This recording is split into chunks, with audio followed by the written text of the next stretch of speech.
Hello, hello, hello. Welcome to the Electric Metropolis video game tour. I'm AD Springer, also known as Corbinian, and we're going to be playing a game called, get it on screen, there we go, Mochi Mochi. It's about less than $2 Canadian, super cheap game, but is made by a small team, super small team. But it has an artist I have featured on the music tour, Mare, or Mirando Tilde, you see their SoundCloud there. Check them out. Their music's pretty awesome. Check them out. So we're going to play their little game here. But first, we're going to make sure that we can see all the things, that we can see our chat, we can say hello to everybody. We need to tell people that it's happening. So let's make sure we do that. There we go. I can see the chat now. I can see the window. I can tell people on certain things. I wish the music kept going or looped, but Right. Yes, how's everyone doing? Hope you're doing well. Apologies for the late start. I had a meeting I had to do, and it took a little longer than I thought. Also, I had to eat breakfast. Don't worry about it. It happens. That's been my day. It's been a good day. It's been a good day. Been a good day. I need to go to a thing called Twitter. Let's just start. Can I have... There we go. Yeah.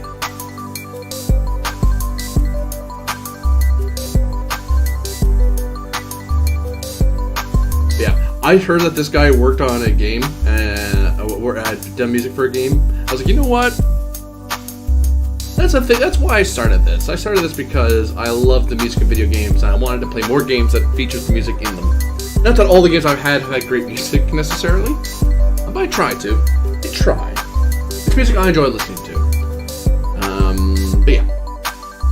What are we looking at? We're looking at playing this game. Yeah, I wasn't sure what to play, and I was like, you know what? I haven't. Let's do something new to you and me alike. And I've always liked playing on this show games that you might not know about, but are pretty great and you should be playing them. Or at least I enjoy them, so maybe you will as well. Philosophy of my music. If I happen to enjoy it, somebody out there probably likes it, right? Well, great music deserves to be heard, great games deserve to be played. Anyway, I am playing a game called Mochi. Say Mochi. Mochi Mochi. Simple little game. Looks like there's quite a few stages. Not sure how long it's going to be. We're going to be playing this, but hey, we'll see.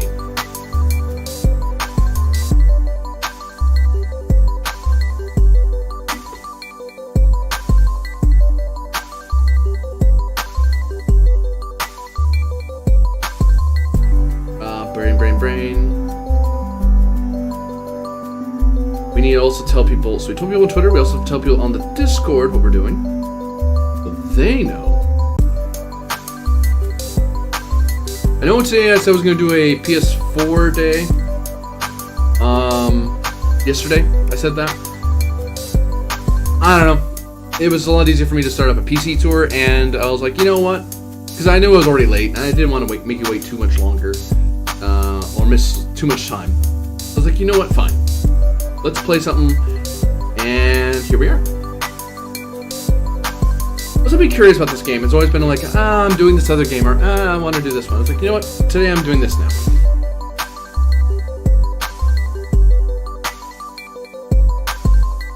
Let's see, playing, say it again, Mochi. Mochi. Mocho? Mochi. There we go. Alright, we're all set. No more delays, no more waste. Here we go. Actually, sound balance, how are we doing? It's about as loud as I am.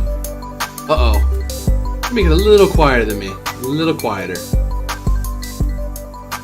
How about that? There we go. Is that better? I don't know. Maybe I should just be louder? No, I'm pretty loud.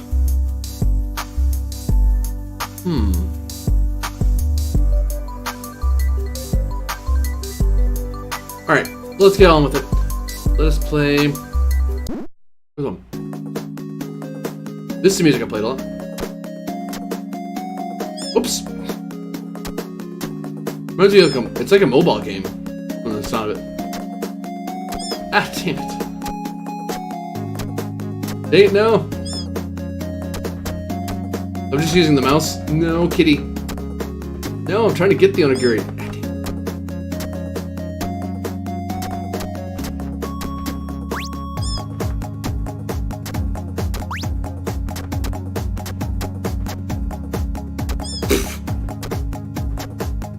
Ah, no.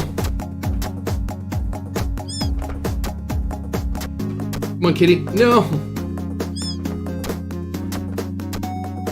I'm literally missing the darn thing.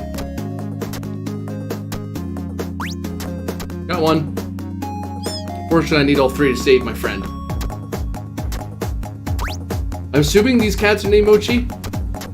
Ah, no.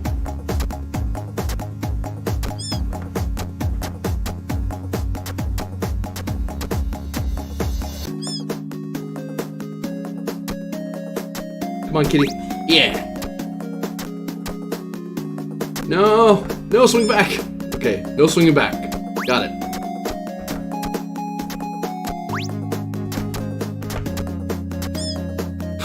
Can't hit the ceiling either. Got it. No.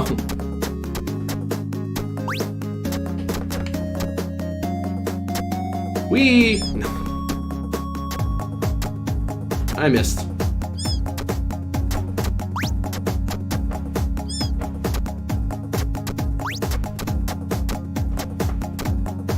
No!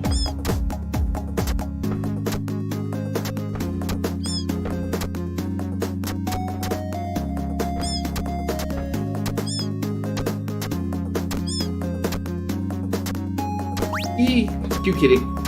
Plus, who doesn't like cats on the internet? It's fine. Everything's fine. Hold on. Uh-oh. Are you seeing? Uh-oh.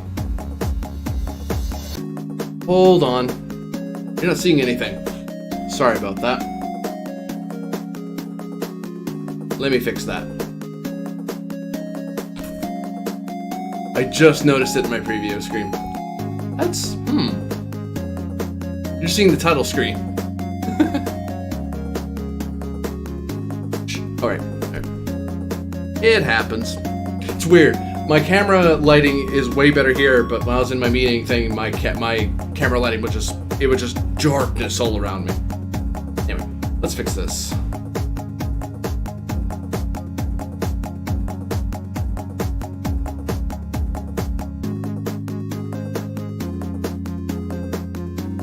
It happened with the away team too. It's the same error. Whoops. A lot harder to capture than I thought.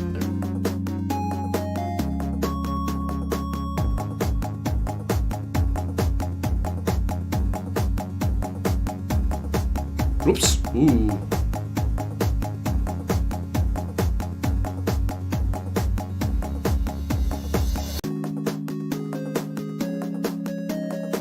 Fix that. There we go.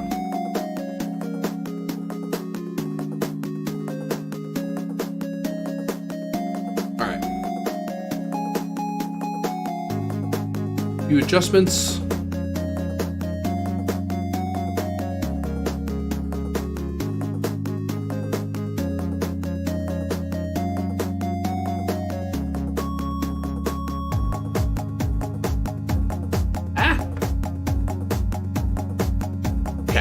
I got it now. There we go. Just had to do a different format. There, now you can see. Sorry about that. Don't worry, I didn't get very far. I'm doing this. Once again, I'm trying to get these onigiri balls.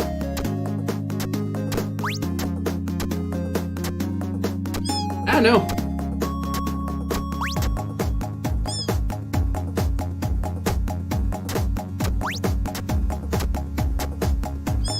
Hold on. Got to turn off certain things because I was not set up for this style of watching? Streaming. There we go.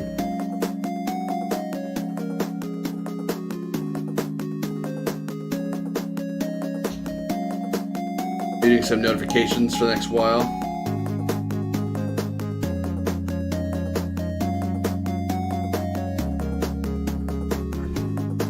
Alright, let's do this.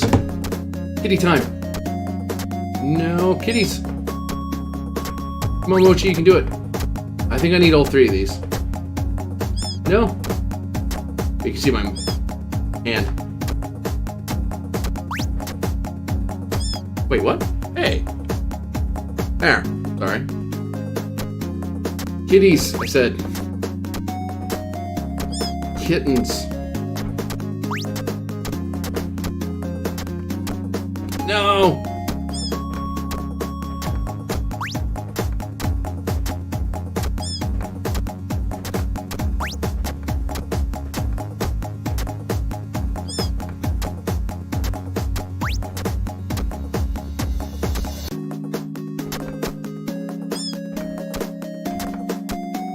Ah! I think these are bonuses, or like bandages in whatchamacallit, in Super Meat Boy.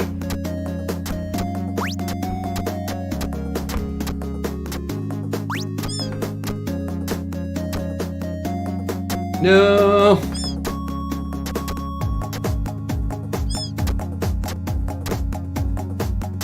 We.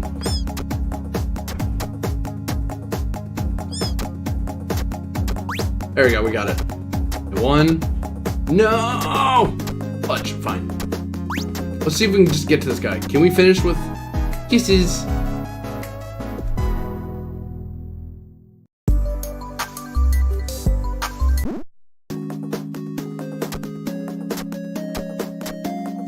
No! Oh, dang it. Ah, I missed it.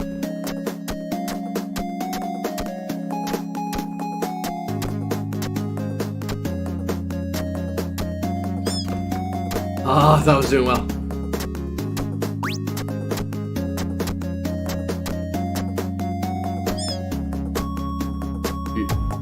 It's really hard to fight the momentum after you lose it.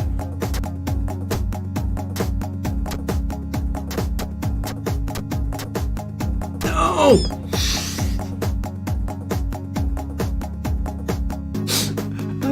Okay, let's try that again. No, I missed it. Oh.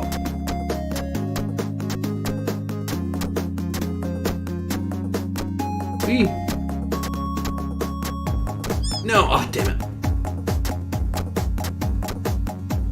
No. Okay, there's one.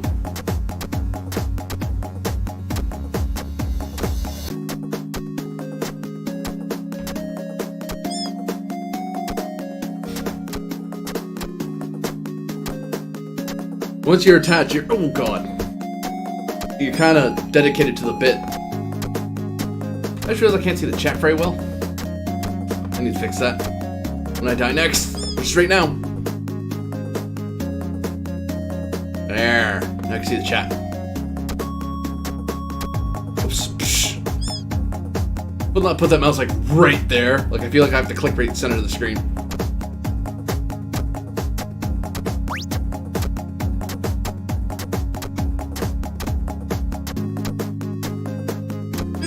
But yeah, there's like different music for each world, as it were. So there's 4 songs plus the victory song, I think. You can get the soundtrack if you're curious. You can get the game for like, as I said, $2. Less than $2 Canadian, so a lot less American. For example. But you can also get the soundtrack on its own. I think it's pay what you want on Bandcamp, but honestly, yeah, throw a couple bucks or something like that.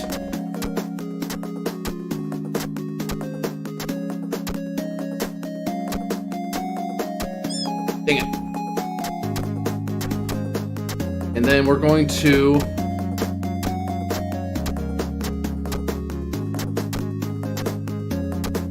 This is why I like stuff where it's like... I've seen stuff on websites where people will try to say, get like royalty-free game music. And it's like, no. Get someone who does music, you know. Even if they're not video game music experts per se. Ah! That's still better than...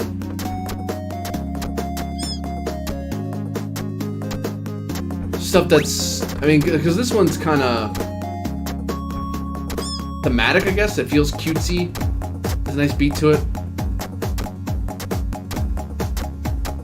I mean, it's one of those things, like, you notice, I mean, you don't have to get all music theory about it, but, like, when it comes to game music, I always feel like there's certain games that every game, even if you're not a music person, everyone knows, yeah, I made it. Everyone knows good music when they hear it, to put it that way.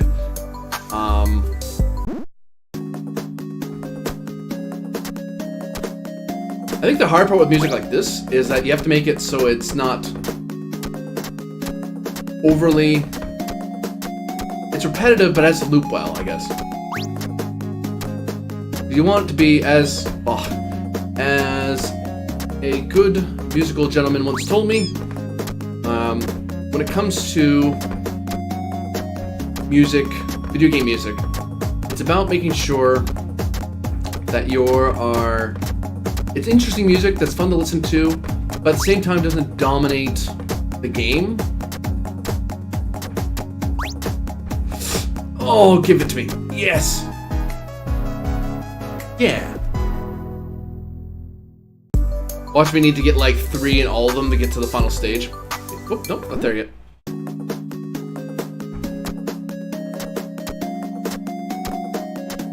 Reminds me of, there's another game this reminds me of. It reminds me of, what was it?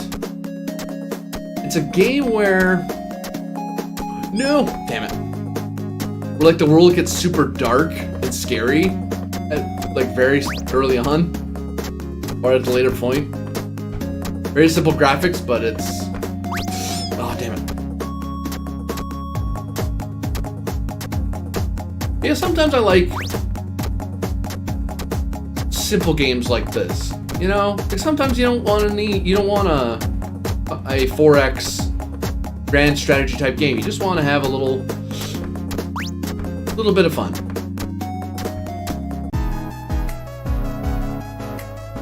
Itchy nose is itchy.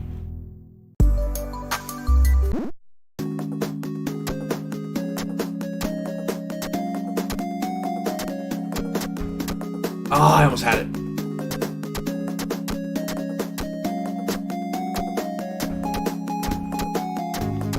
Yeah. Oh, I missed. You gotta be kidding. Really? I only got 1? Oh, that sucked. Oh well. Kisses. It's so cute. Ooh. I wonder. Okay, so I haven't gotten all 3 in this one before. So you do need to get all 3 in each stage, I imagine. I kinda wish I told you that. I mean, it does tell you need so many to unlock stuff, but...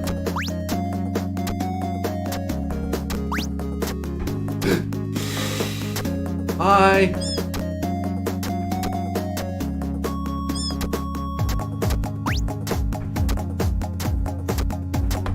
No! Ah!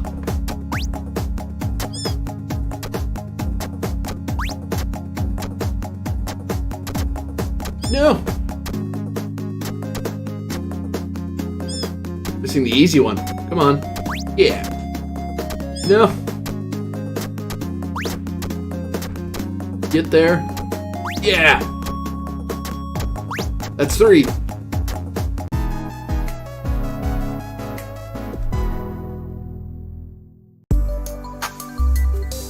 Ah, there's a little graphic that shows you at a certain distance. Let's see what the new level's like.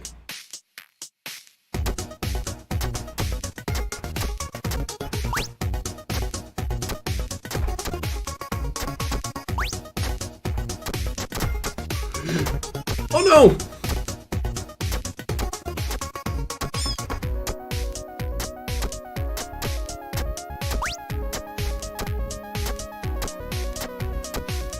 Yeah.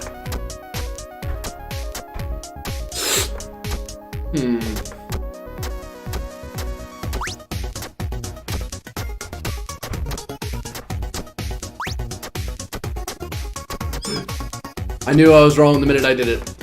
No! Poor kitty. I'm sorry, cat. No. I'm that kind of person, though, when it comes to animals. I rarely call animals by their pet names. I always call them by what they're called in English, I guess, as an animal, like in generic. I don't know why. I always feel calling someone a cat like Mochi or Mittens or whatever. It's like, that's cat. Hello, cat.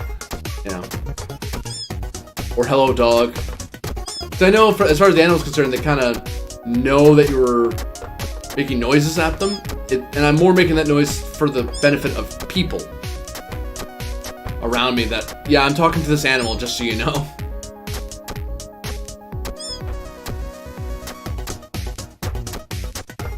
No!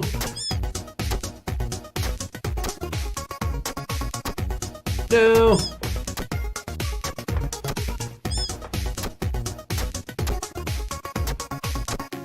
Yeah. I'm not sure which is better, using my finger or using my thumb. Questions of our era. No.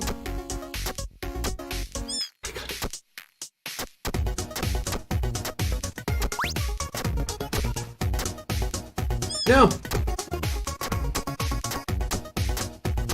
It must really hurt the arm. Stretching out like that. That is...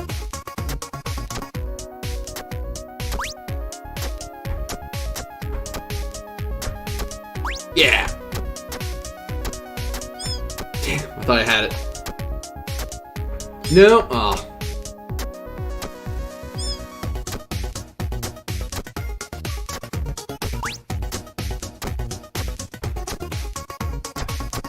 Ah, too low.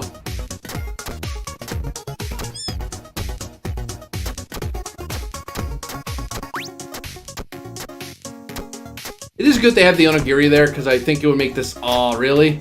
It would make this too easy. I mean, it's hard enough getting through it, but at the same time, like you saw me in the first world, blazing through, just trying to get through. And that was largely to get used to the mechanics, right? Getting used to how... No! To how the world worked? No, damn it. Yeah! Got it?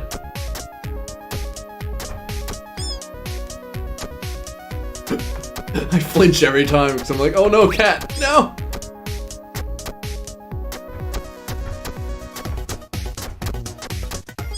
I live here now.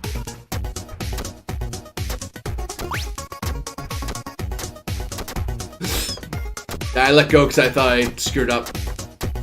Then I really screwed up.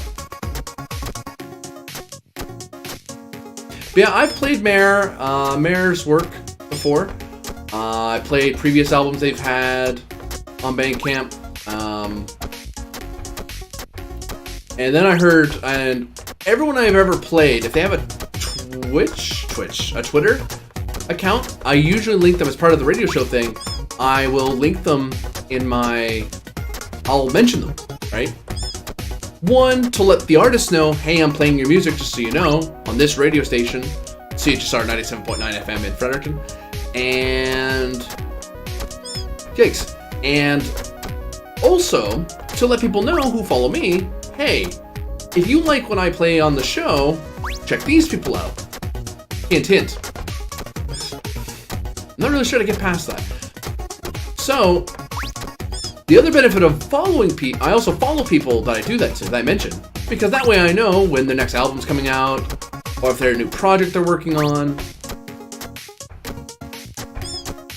That sort of thing.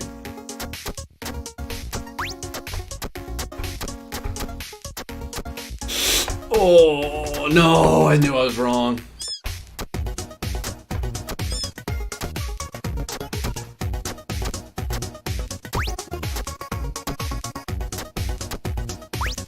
And the funny thing is, I do have a quote-unquote personal account.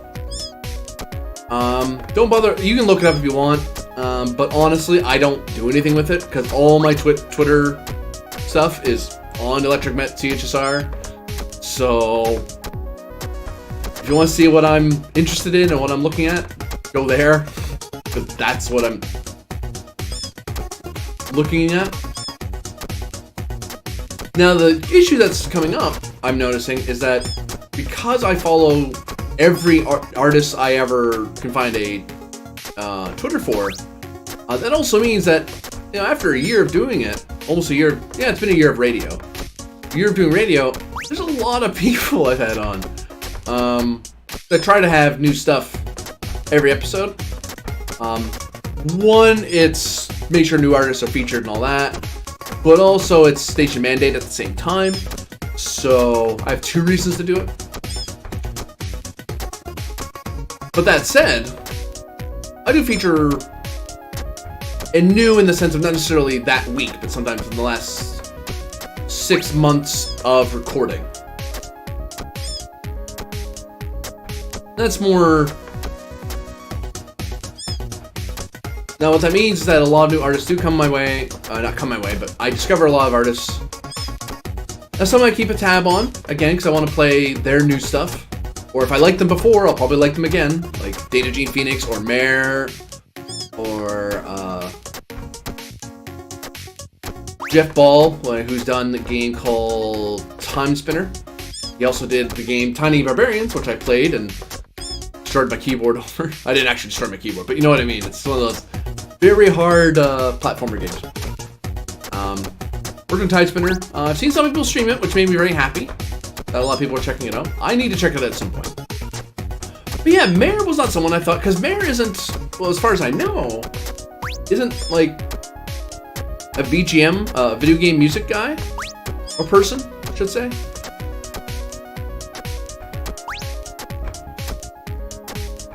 Oh, damn it. So, I was like, oh, hey, you worked on a game. Cool. It mixes two things I really like, music and games. Oh, yes.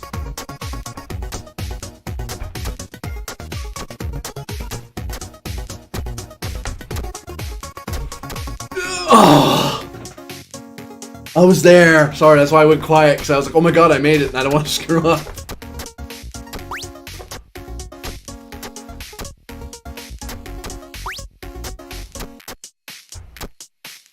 Nope. Oh god, I can't believe I made that.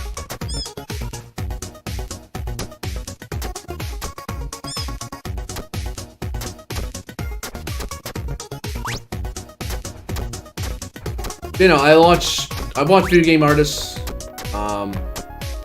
and part of when I choose a game, it does have a lot to do with the music. A game can have no music. I mean, I've played a lot of old DOS games where the music really wasn't why I played it. But there are some I've loved, even older 8-bit titles.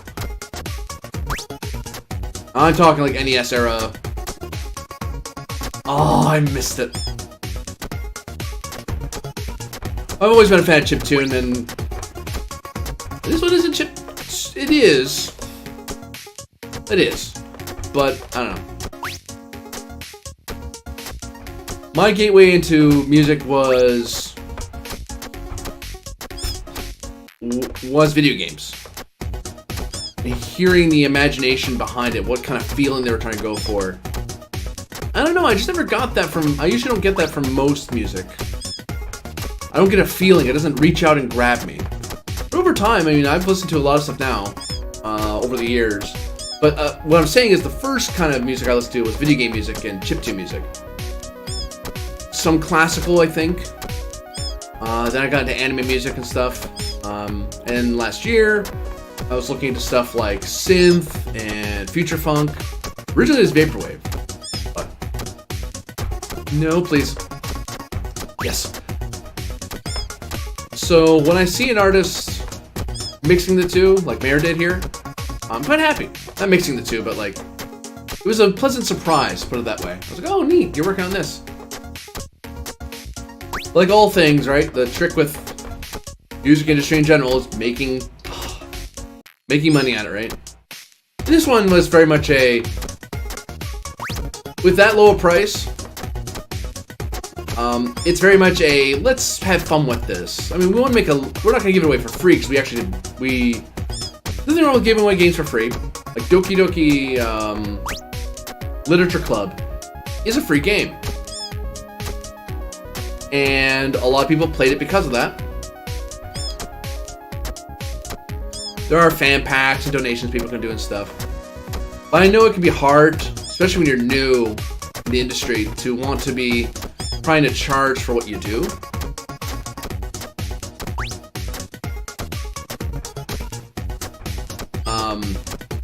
So this is a way to get it out there while still making a couple of dollars here or there.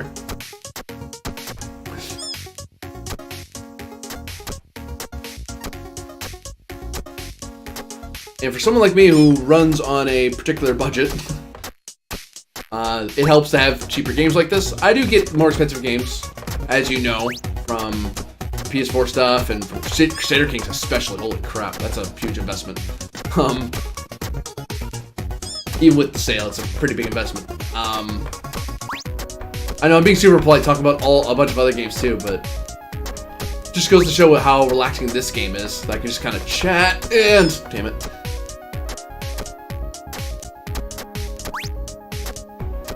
Although I'm doing super well. Also... Damn it. I always feel like I'll make that.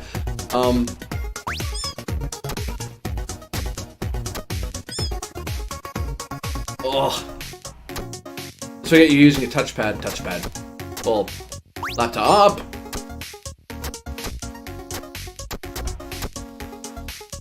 Fudge.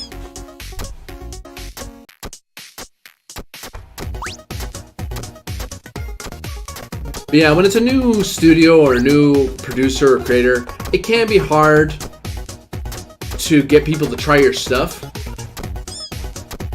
Hell, even when you're free. I mean, there's a few visual novels I've seen or RPG Maker games that, you know, if you've never been seen before and you're not really sure how it's going to go, it's hard to want to charge like $10 or $15 or, heaven forbid, like 40, 50 bucks Canadian, which is still...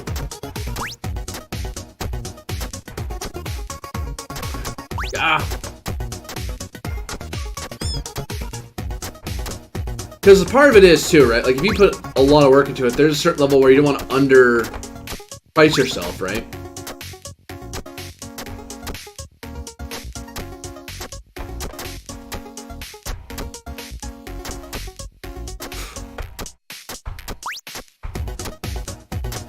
Holy heck.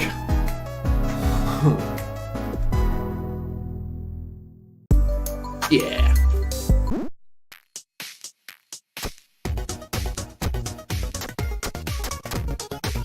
I know.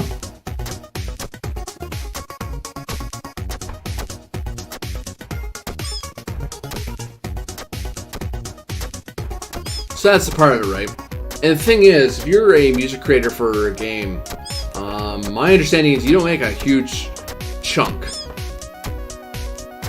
at it. And when I look into stuff like voice work and all the other bits that make games great, that's the issue, right? It's making sure that everyone gets their money's worth and paid for the work they did. Now, that's why passion projects can get away with lower price. They get away, quote unquote, with lower prices, but at the same time, you think of someone like who's worked like years of their life on a passion project, and then they charge like $10 for it. It's like, I mean, yeah, they're getting their money, but at the same time, you feel bad because you're like, well, this person's spent a lot more time in this than they're making money back, but hey, you know, it could lead to other things, right?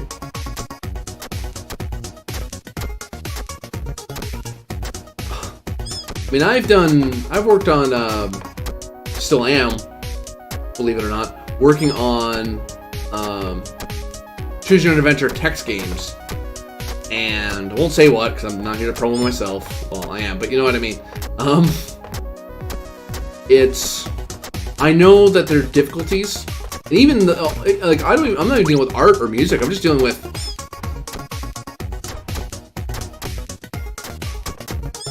dang it. I'm just dealing with the programming aspect and the story aspect, right? Every time.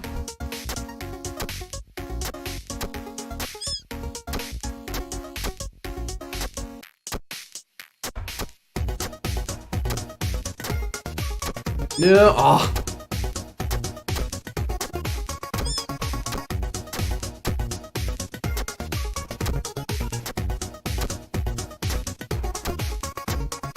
No.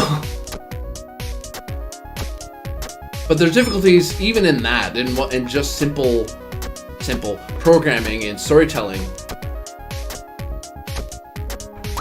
where you have to make sure that you get all the bits right, right? Make sure the programming isn't damaged. Make sure the programming isn't damaged. Make sure it's not glitching out, or make sure the story makes sense and all that stuff. Whereas this game, you need to think about like the artwork, for example. What kind of background are you doing? Having a parallax scrolling. What's the theme?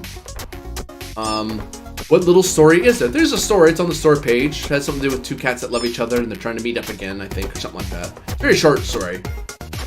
But it sets the stage, right? And it gives you the feel of what the game's going to be like. I'd say abstract games can't be a thing. But, you get attached to characters, right? Like, I think both these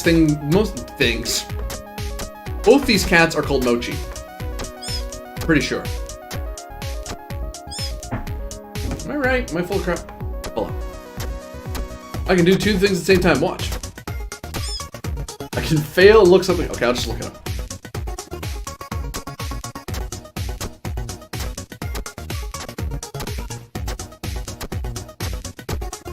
Oh, come on. Oh! I was just thinking, am I seriously doing better not paying attention that well versus actually...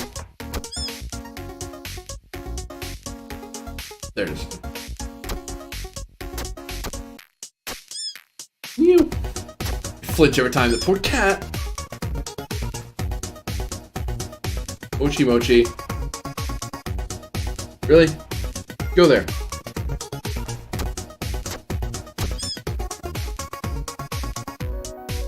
Oh, I'm not even close. How Suwama? Stretch and zoom through 4 bite-sized, dessert-inspired worlds in an effort to finally reunite with her love, Mochi. With a simple one-button control scheme, etc., etc. Her name's Swama? Suwama?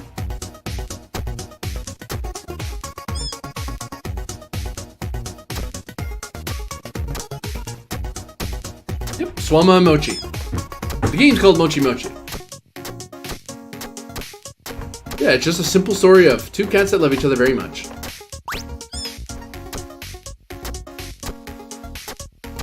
It's a silly premise, but hey, it's fun. Remember when games were about that? No.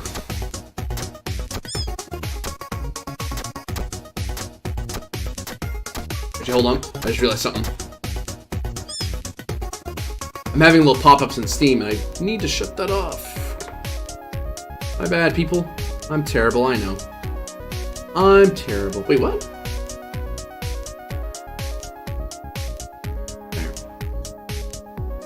There we go.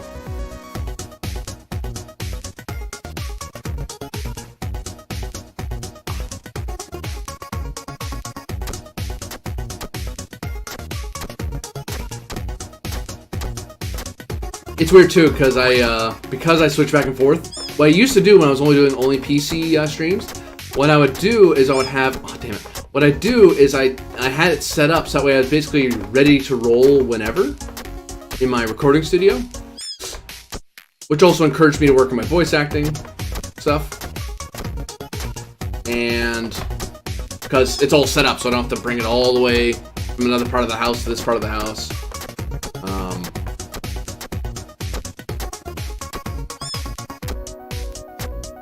But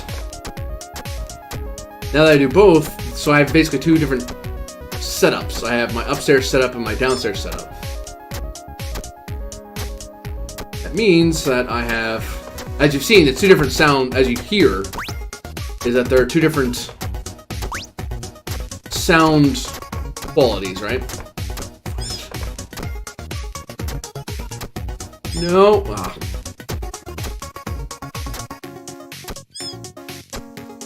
Like, on the one hand, I'm trying not to overplan where I'm going, but the other point, you do have to think where you're going in this game.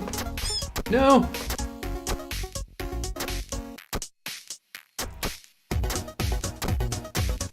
No!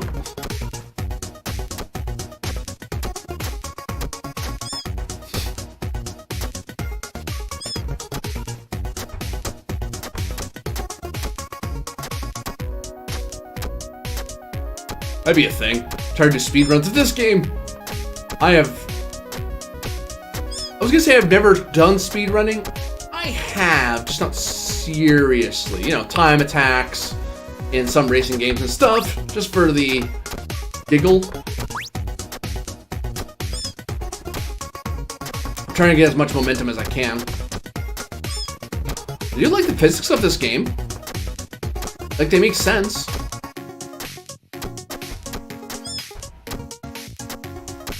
I think it helps too that I played games like this on my phone. Funny thing, I've only just recently started getting into phone gaming. Largely because for a long time, I didn't... It's too amusing. No, yeah! Oh.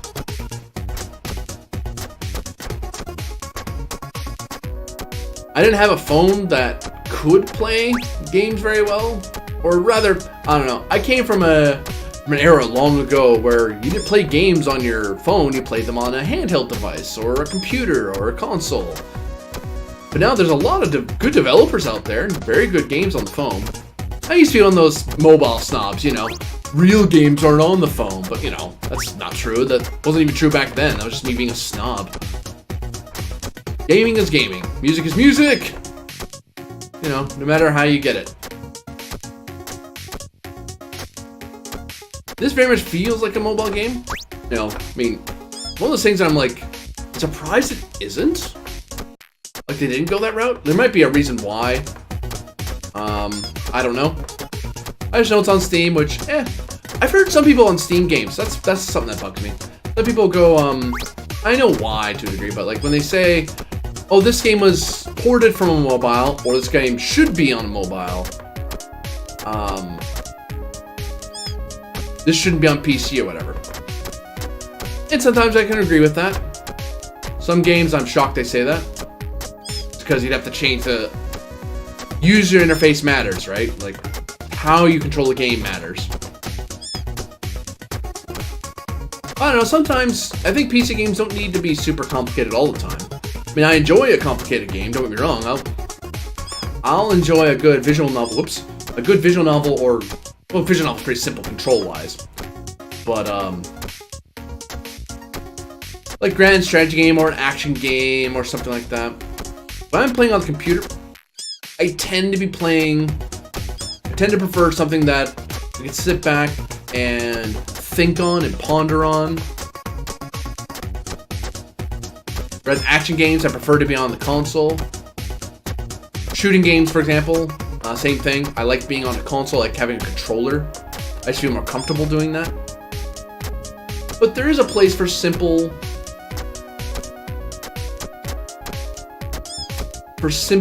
gaming on the PC or Mac or Linux or whatever, on the computer, on the personal computer, and IBM compatible.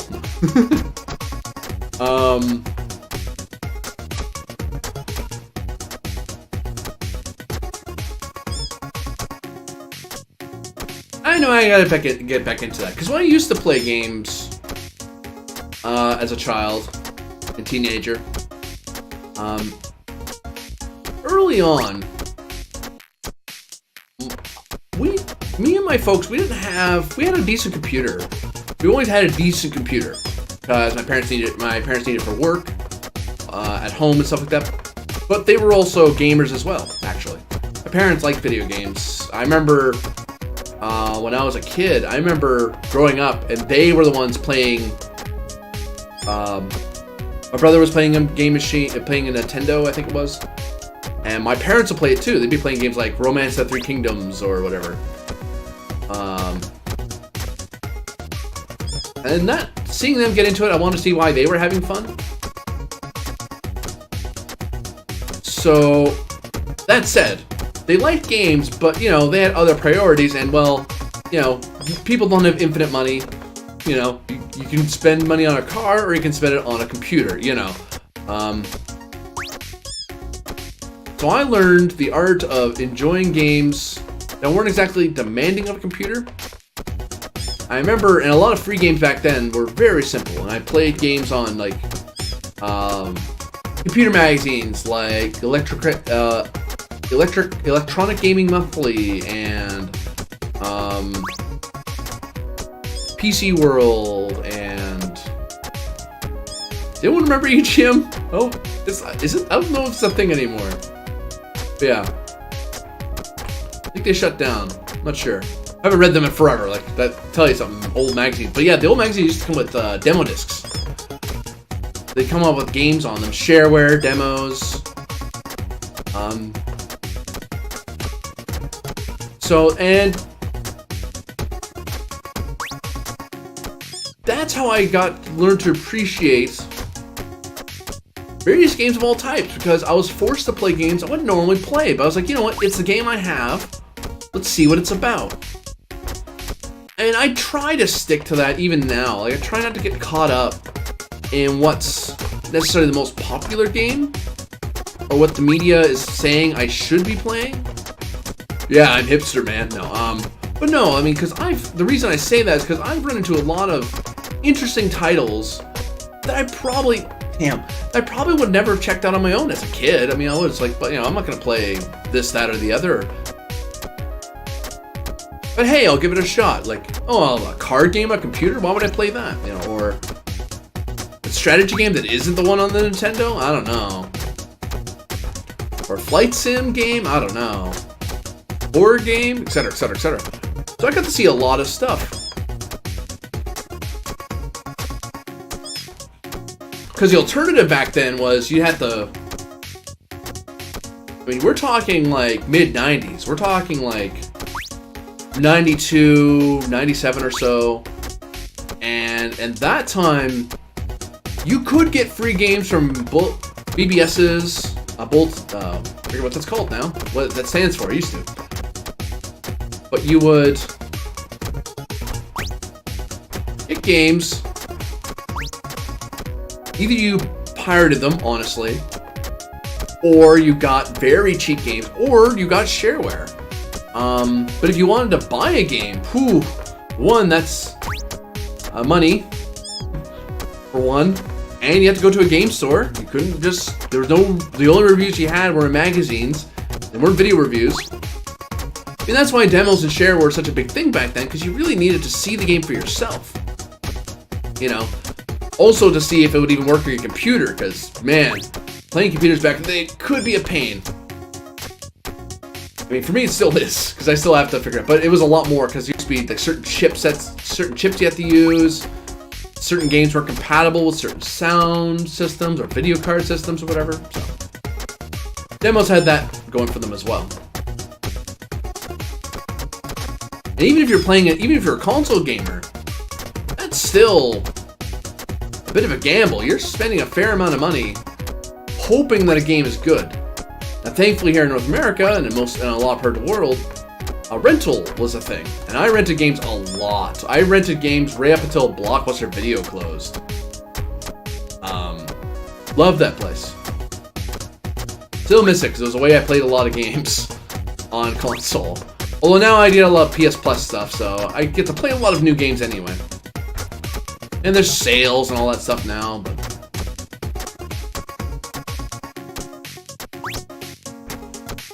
yeah, sometimes when you're going for games, when it comes to big media or AAA titles, the problem, not that there's anything wrong with it, don't get me wrong, I like games like The Sims or Mass Effect or Red Dead Redemption or something like that. I do play those games. Hell, those who watched me for a while have seen me play Overwatch.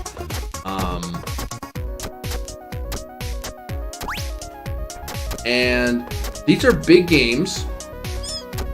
But when it comes to those games, it's like, well, the problem is if we focus too much on AAA titles and only AAA titles, we lose the little nuggets. You know, we lose the little gems that are lost in the sea of gaming. Because there's, even on Steam, like I play a lot of Steam and GOG games. I play a lot of Steam games. I play Steam published? Sold. Steam published Steam games for that purpose. You know what I mean. Games that are sold on Steam, on the Steam platform. play a lot of those because it's convenient, like a lot of us do. But that said, there are a lot of games out there that you don't know about, and I really should feature a lot more of those, come to think of it.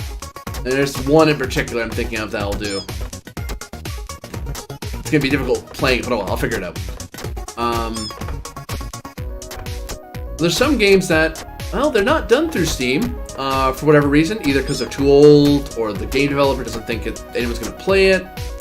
Well, hell, for the longest time, you couldn't play games like Covert Action, which you've seen on here. Which Covert Action or Sword of the Samurai, those were MS-DOS games from back when Microprose was still a thing, like long ago.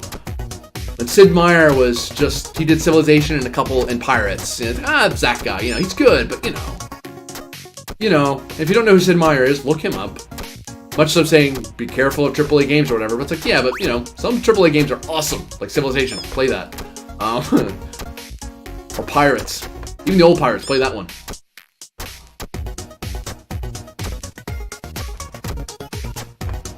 But there were games back then that there's a lot that people just didn't play. And even now, there's games out there that people don't check out because they don't know about them.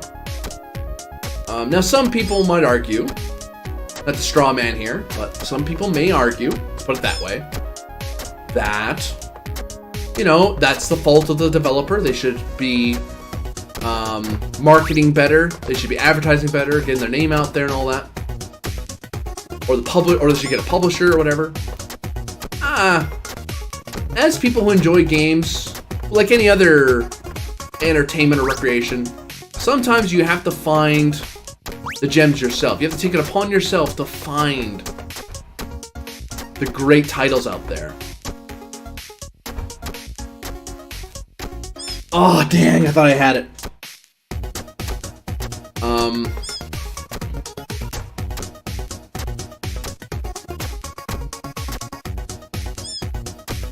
You can be pleasantly surprised. I mean, don't get me wrong. It's not like every game that's not AAA is automatically awesome because it's not AAA.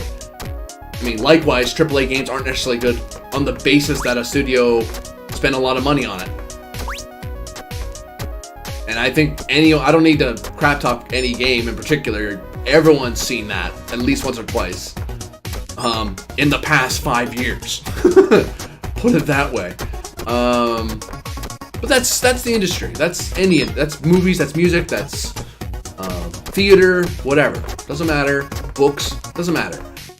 But sometimes you have to take it upon yourself to look for this sort of thing. Now, that all said, that's why I'm super glad for stuff like Twitch, like YouTube, things that share this sort of thing.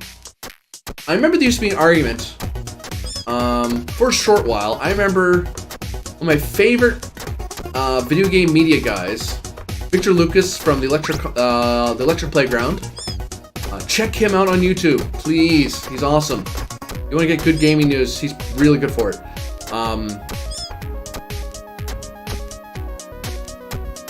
But one thing that he used to say, he doesn't say it anymore now. I really should put him on my Twitch thing. I should. Anyway, point is, he used to say, and a lot of people said it when streaming was just becoming a thing, was maybe people are missing out, and some game developers still think this, that gamers are being discouraged from playing the game because they're watching someone else play it. Why play it yourself when you can watch someone else play it? Which is a little bunk, honestly, in my opinion. And I think in a lot of your opinion, if you're watching me here on Twitch, no! Because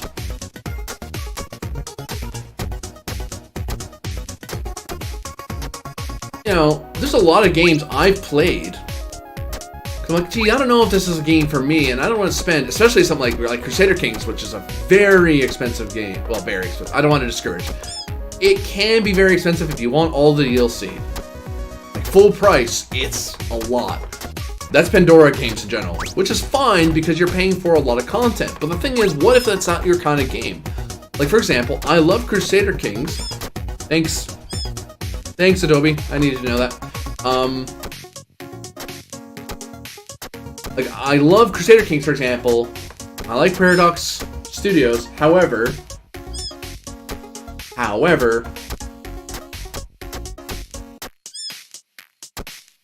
I can't play Europa Universalis 4. I used to love it. I played Europa Universalis 3 and 2 when I was younger. I loved it. I played the crap out of it. I wasn't any good at it, but whatever. I was having fun. But now that I'm really used to Crusader Kings 2, and I really like how that is, because I get to roleplay as a person, as a family, as a dynasty, and have a narrative of a person or people, then that's a lot more interesting to me than a nation. Even though I play Civilization, but whatever. Point is, getting the chance to see a game helps a lot. I didn't check out. I mean, heck, there's a lot of games like Isaac or even Crusader Kings 2 where I was like, I don't know, is that for me? And then seeing someone play and go, oh, okay. But also, not just that, but also games like this, like Mochi Mochi, where it's like, oh. And how many people are watching, unless you're watching the Steam page like a hawk, which I check it every day. You never know what's coming into the store, and even then, games like this can get lost in the shuffle. You kind of have to dig for them. The only reason I know about it is because I saw it on Mare's Twitter feed.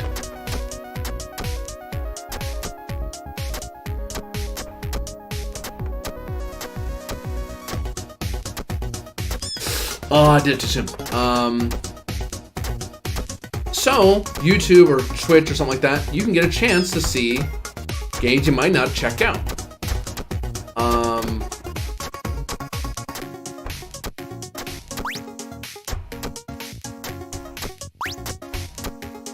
So that's why I play games like this that are smaller. I tend not to play a lot of big titles because honestly, there's two parts to not playing big titles a lot on my channel. Or on my streams. It's because on the one hand, there's a lot of one hand and two hand are for similar reasons. A lot of people play the big titles.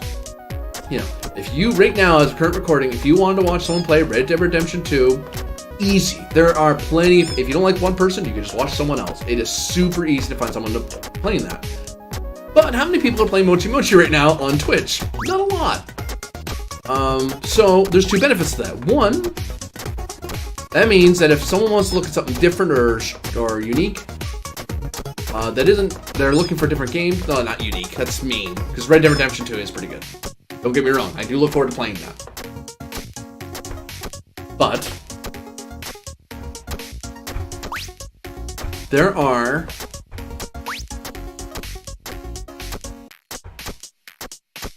you don't need me to sing the praises of a super popular game. You know? You don't need me to tell you that Red Dead Redemption 2 is pretty good. Or that Overwatch is fun. Or that Fortnite is fun. It's like, no. You don't need me to tell you that because there's 100 other people that are doing that. So, I try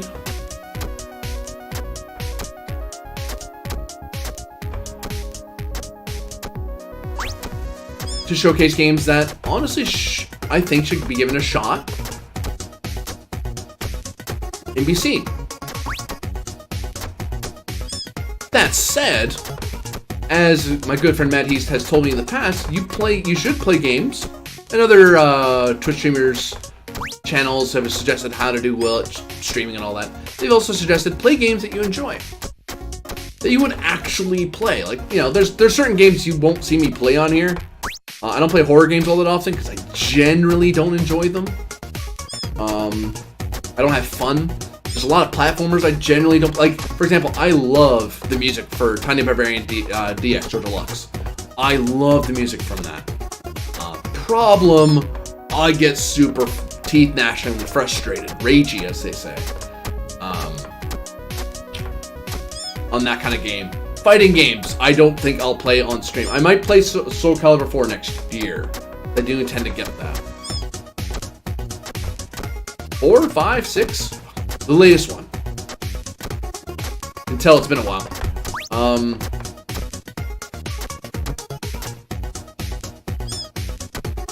But the reason I hesitate playing fighting games, because as much as I enjoy fighting games, I get ragey. And the thing is, generally speaking, I know that most of the people that watch me like me more when I'm being chill and enjoying myself.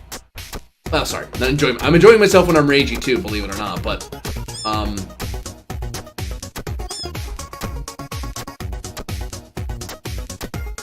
I also want people to have fun while they watch me, and I don't want people to feel particularly uncomfortable. And honestly, there's something to be said for being relaxed and enjoying yourself. But some fighting games can be super fun. I just have to remember or certain platformers can be fun. Like Super Meat Boy. Super Meat Boy is another one. This is an example you're probably more familiar with. Where it's like, oh my goodness. Oh, this is so difficult, you know, if you're not paying attention. Or can be, rather. Even this game, like, I'm not getting frustrated just because, I don't know, it's super cute, and I'm not...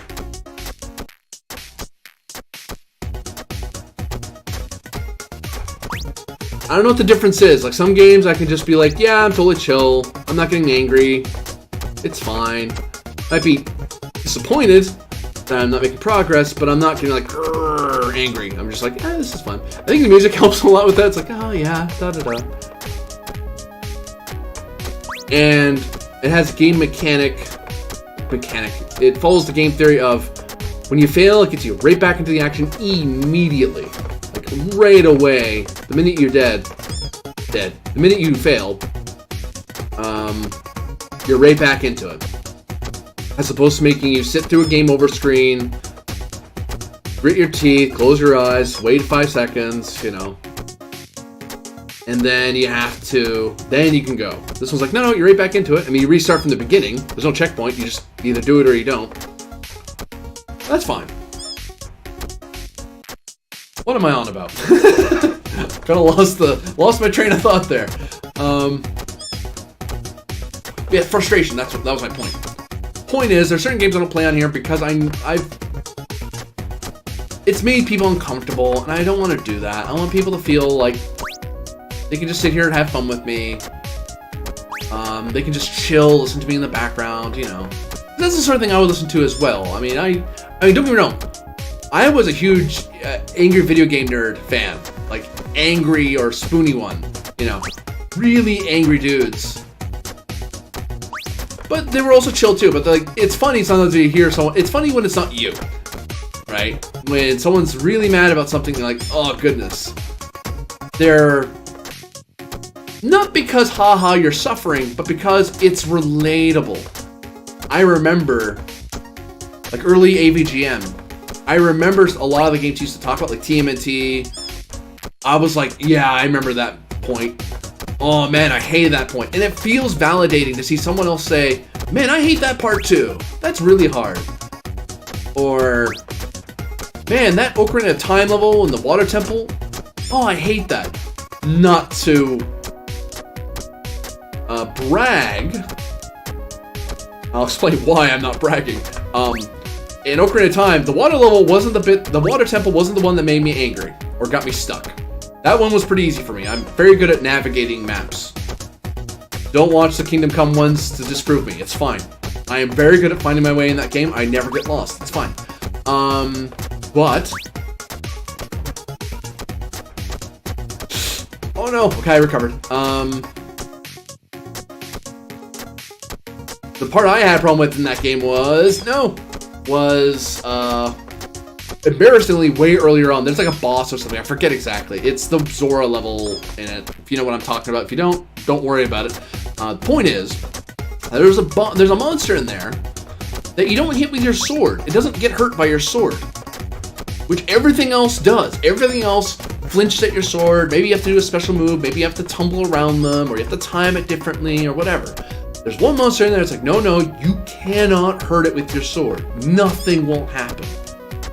And I remember going to school and telling my friends who were also playing that game, one of the few times I was playing the same game everyone else was playing, As opposed to saying, yeah, I was playing covert action. What was everyone else playing? They're like, what's covert action? Like, okay, fair enough. Fine then, I'll just play my games here, don't mind me. Well, I was playing Ocarina of Time, I was playing when everyone else had either played it recently or were playing it.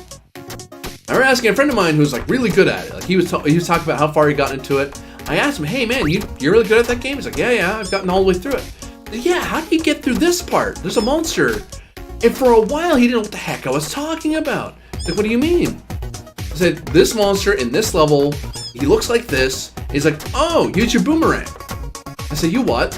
That only stuns people. He's like, no. When you hit it with your boomerang, it actually kills it. I'm like, what? So, as much as people, in that way, it's another validation, right? Of like, oh, okay, so this is a weird thing. That's fine, you know. So, angry, ragey, gamers have their place. In that it's relatable. There are a lot of gamers out there, including myself, that get ragey from time to time when they play games. It feels good to see someone else also getting mad.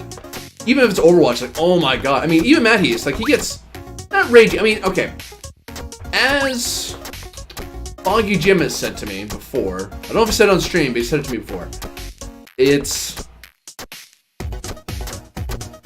not so much, I guess the difference some people have told me that is that I'm not,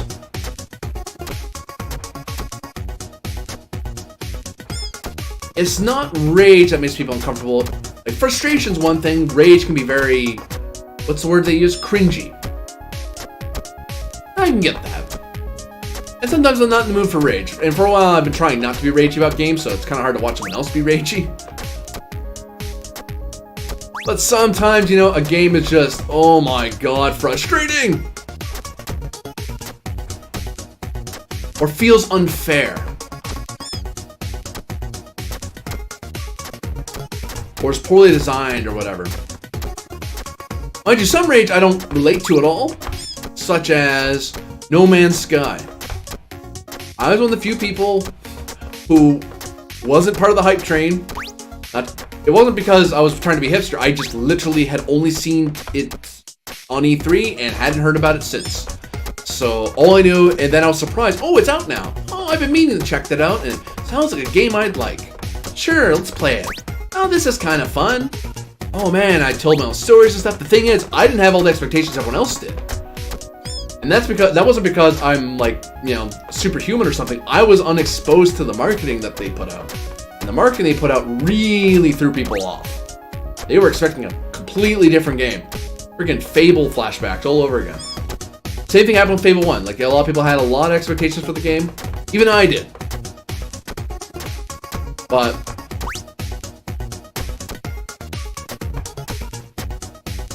that was a game where I was out of sync with the general public. Sorry, the gaming public, I should say. General public. Anyway. But they're like, dang it.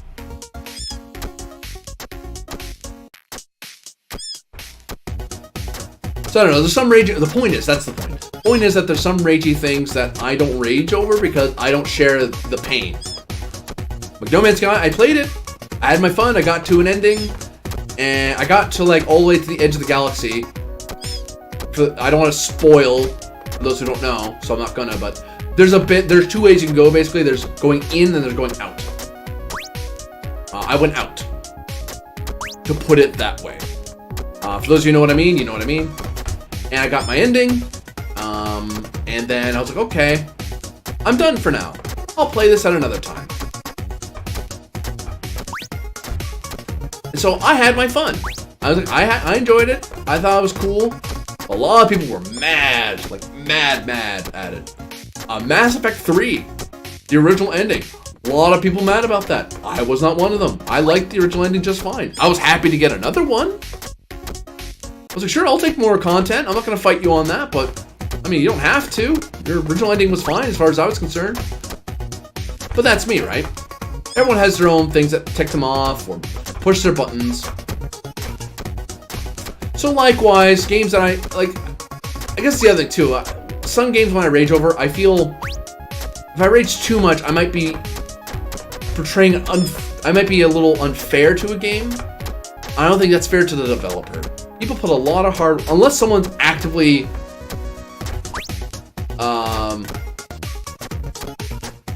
hesitate to use the word. If someone's actively deceiving you or trying to scam you or whatever, that's one thing.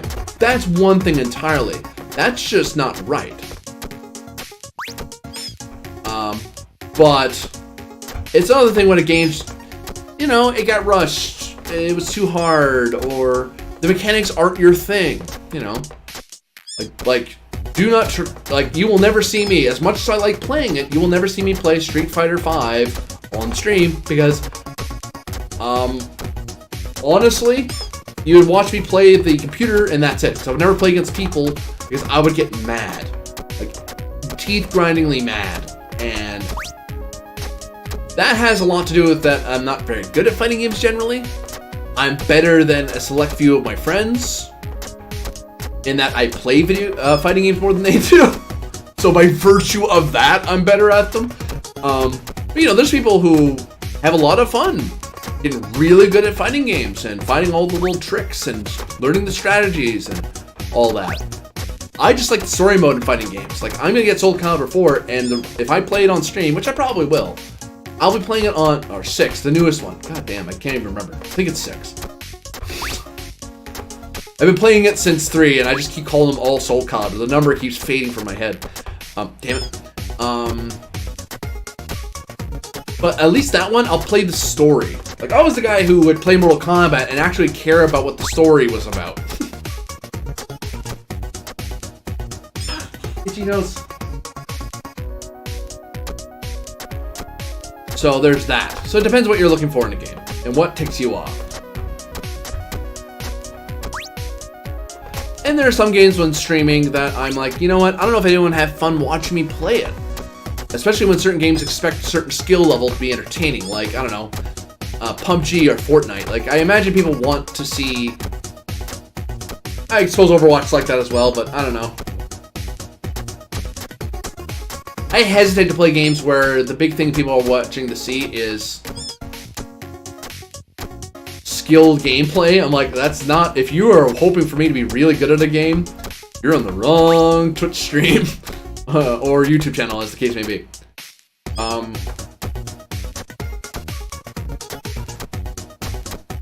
Because generally, I'm not good at the games I play. I'm good enough. That's why usually in the tabs below, you'll see it say casual gameplay. Or casual playthrough. Because generally, even hardcore modes like Iron Man and XCOM, or hardcore for Kingdom Come. That's because I think it's fun to do that. And it feels like a neat little challenge, or it feels more in the spirit of the game to me. Like, I always play Crusader Kings 2, even on my own. I'll play Crusader Kings 2 on Iron Man. Just because I want to force myself not to save scum. Not go back and use an earlier save. Just to get a different random number generated result.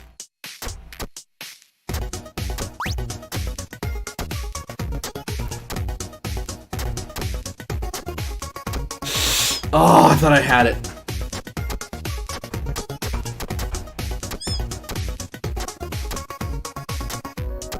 I've been on this level for a while, but oh well. I'm having fun.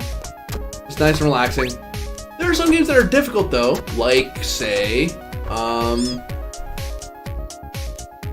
Mini Metro. Mini Metro is a game that I like to challenge myself every so often. And you know what? If I fail or win, it's fine. So I don't know. Everyone has their breaking points. Everyone has their different fun points. The point, I guess, of all this is that whether I'm streaming for you or I'm playing on my own, I try to be playing games that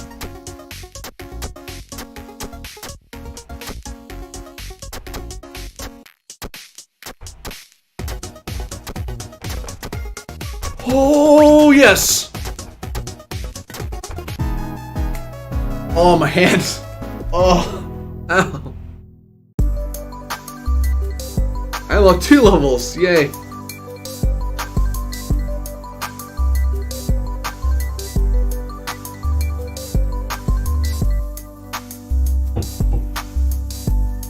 Stretch.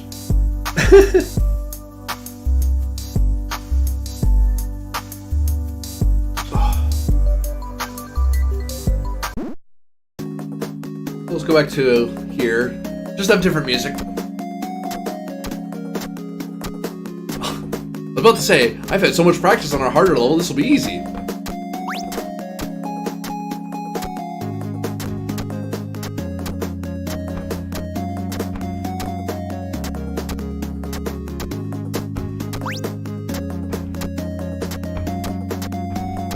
Oh no!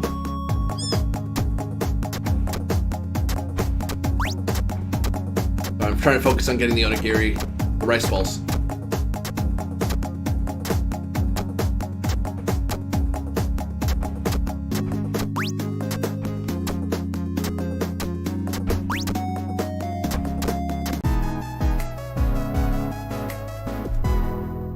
Yay!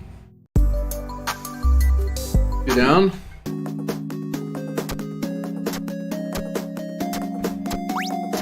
I will say I'm not usually a completionist.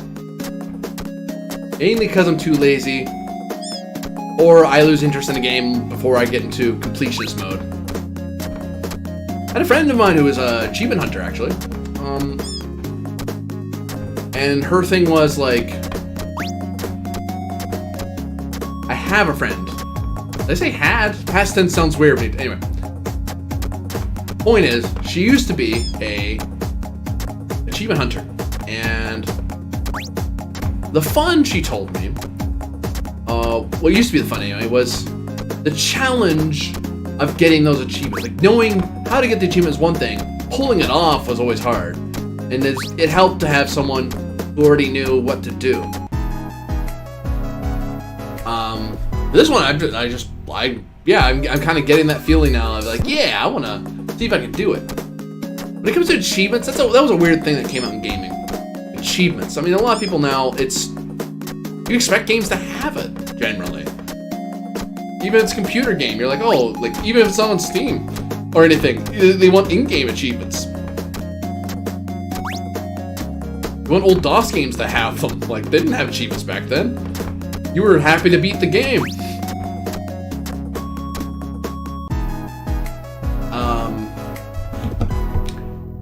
Yeah, I generally didn't hunt down achievements because, generally speaking, the only time I achievement hunt generally is because, and those of you who see me play my Yakuza playthrough, it's because I want to see a different part of I'm not sure what I want to explore in the game, and the achievement gives me an idea to another activity I can do, or a challenge I can put for myself. I missed. But achievements where it's like really super hard achievements are not for me, because I'll never do them. Like, complete this super hard game without dying once. Like, okay, no, I'm not doing that. Funny thing though, much as I say that, there are things in gaming where it wasn't so much an achievement. Some achievements, like beating the game without dying once, or beating the game on the hardest difficulty, that wasn't an achievement. That was a prerequisite to beat the game. Like, actually beat it, to get the best ending. Trying to think of a good example that most people would know. I can think of a couple that, like, there's one game called Kid Clown, I think it is, something like that. Crazy Clown, something like that. It's on the SNES. And you can beat the game, you can get an ending for the game by merely completing each stage. Merely. That's hard enough on its own. But you don't get the best ending, you just get an ending. Heck, go to the NES. Was it Bubble Bobble? Bubble Bobble. There's a great example. There's an example. Well, I don't know how many people know that, but that's a more mainstream example of a game that had, and that's fairly far back. We're talking 80s, 90s, early 90s, like 91, 92. I think it's older than that though. I think it's like 80s. Anyway, point being, you can beat that game. Oh yeah, you can get all the way to the game, you beat all the puzzles, and get all the way to the end, and be like, oh, okay, that's nice. But you didn't collect all the letters.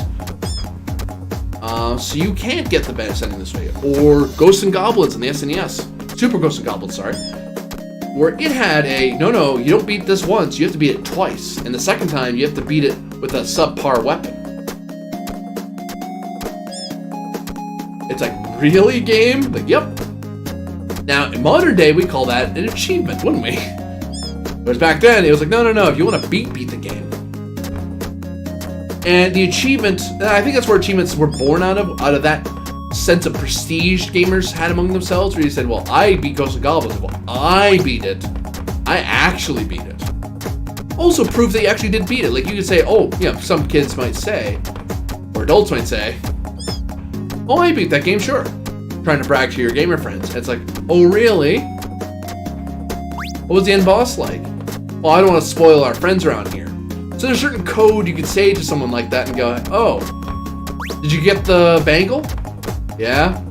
Okay. Wasn't that a pain in the butt? Yeah.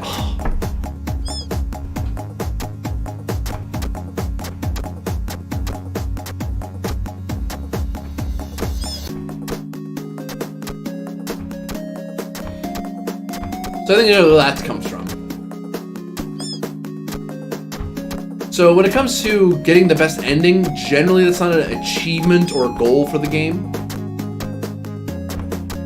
Unless... Like, for example, and there's some games where you can quote-unquote beat it, like beat all its levels, but there's still a challenge left behind. Like, Mini Metro has a constant challenge where you can go back and challenge yourself in different ways to beat the same levels. And that's still fun. Now, is that to say that games that don't have that sort of thing are bad? No. I mean, heck, they're visual novels. There's the canon ending. And honestly, for some romantic visual novels, honestly, I'm not going for like the canon girlfriend who's super hard to get, or boyfriend as the case may be. Because hey, some Otome games are pretty fun, darn it. I gotta play some, darn it. I haven't played any on here. I really should. If anything, just to let people know about them. But anyway, point being that in those games there are other endings where there's multiple endings, and one is considered the hardest one, and other ones are like, this is the ending I like. So without spoiling, I will say that there is an ending in Doki Doki Literature Club that I am perfectly happy I got. And I don't want to change it.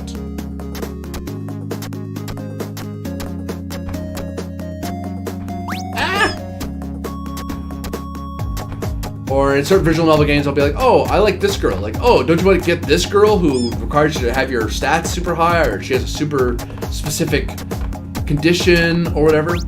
Like, no, I like this girl. I'm perfectly happy. I'm happy with the story ending with those two together. As opposed to collecting all the girls, which is kind of, I don't know. The only time I do that is if the story, yes, there we go. You get the complete story that way. There's some games where you have to romance different girls in the game to get to unlock more story. That's different.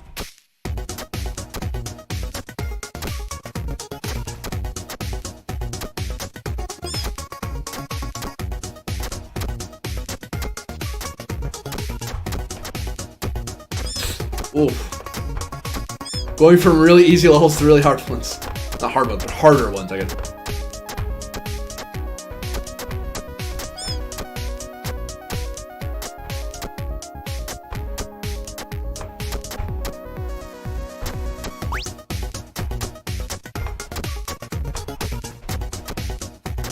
Ah, dang it.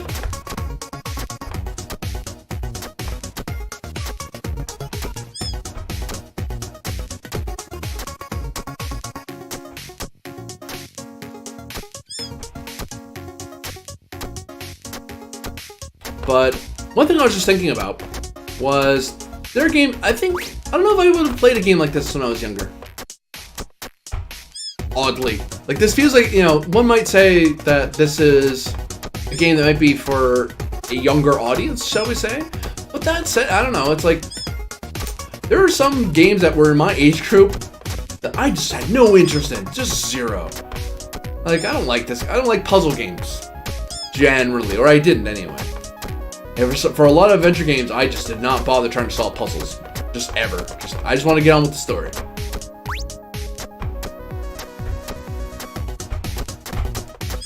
I don't know how to get past that, yeah.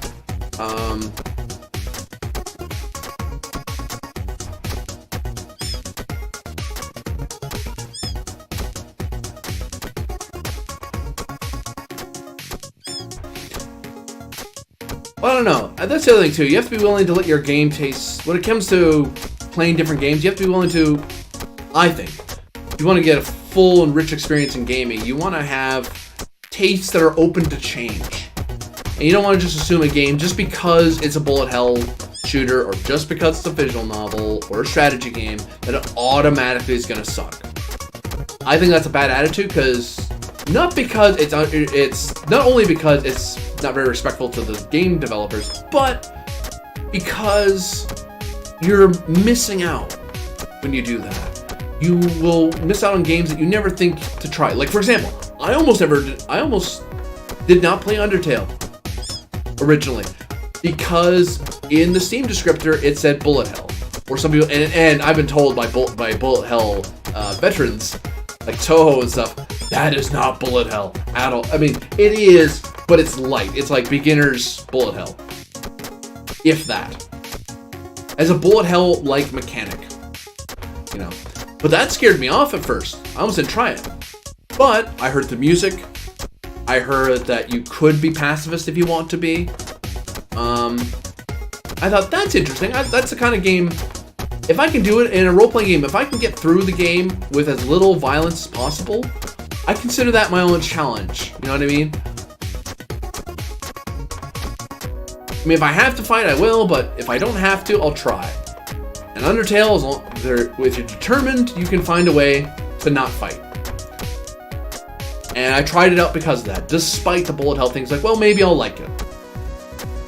And then I was like, wow, I really like this game. Still do. But if I had been close-minded about it and said, oh, it has bullet hell mechanics, I don't like it. Some people don't try it because of the graphics. And that's the other thing, actually.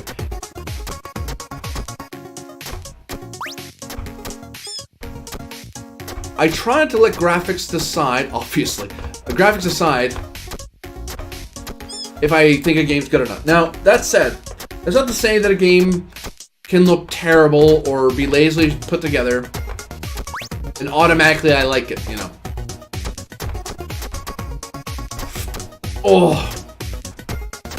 No. I had it, damn. Sorry, I had to really concentrate on that bit. It was really hard for me.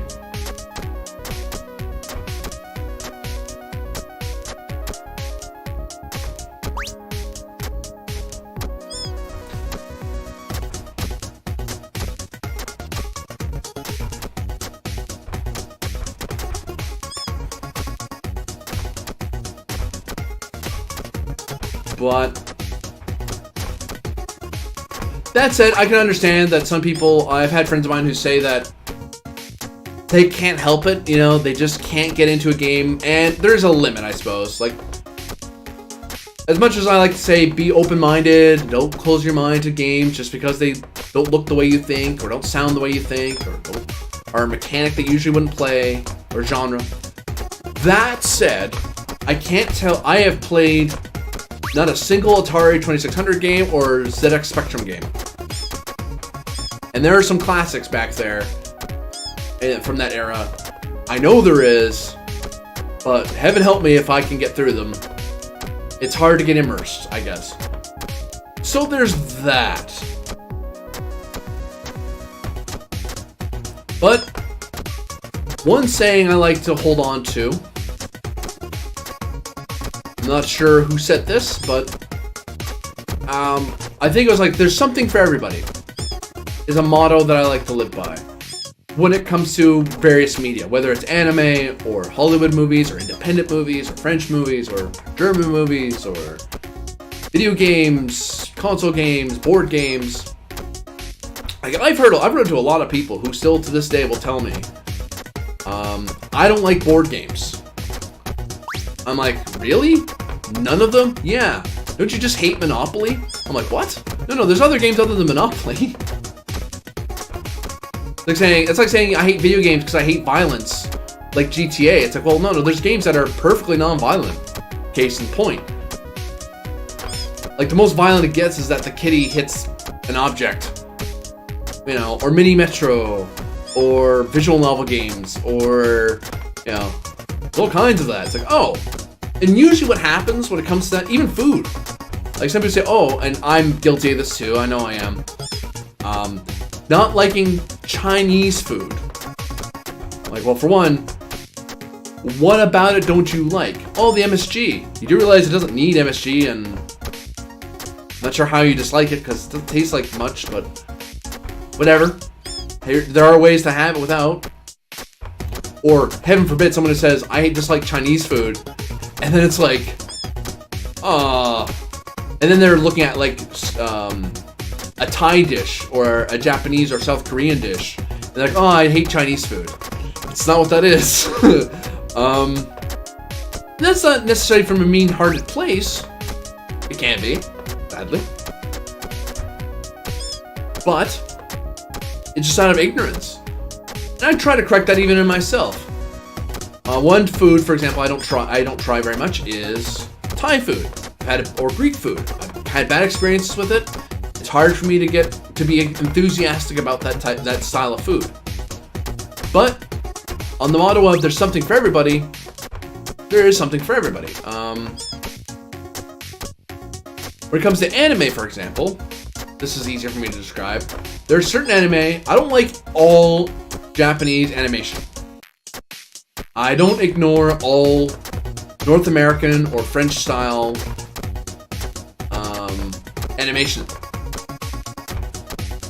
There's something for everybody. It's just a matter of it being prepared in a way that you would enjoy.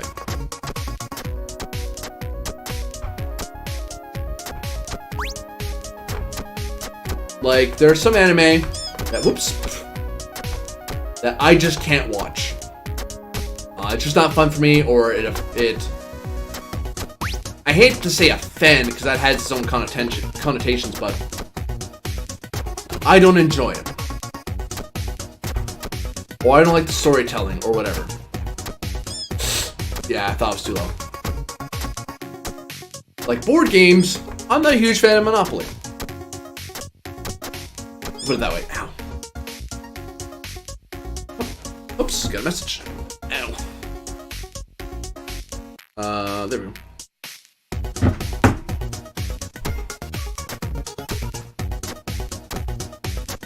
But I like games like Battlestar Galactica, or Suro, or Arkham Horror. What's it called? Arabian Nights. So on and so on. There is, when you start digging into anything, any genre, any medium, you can find something in there that you would like. Some genres or some media, it's harder. For example, Vaporwave, generally, I'm not a fan of. I can find stuff that I enjoy, but not all of it do I enjoy. When it comes to country or rap music, generally I'm not a fan. But if I look enough, I can find it. You know, I can find something like, yeah, I like this. And not even necessarily indie guys. Like indie guys, I have more luck sometimes, but even mainstream people who are like, oh, okay, yeah, you know.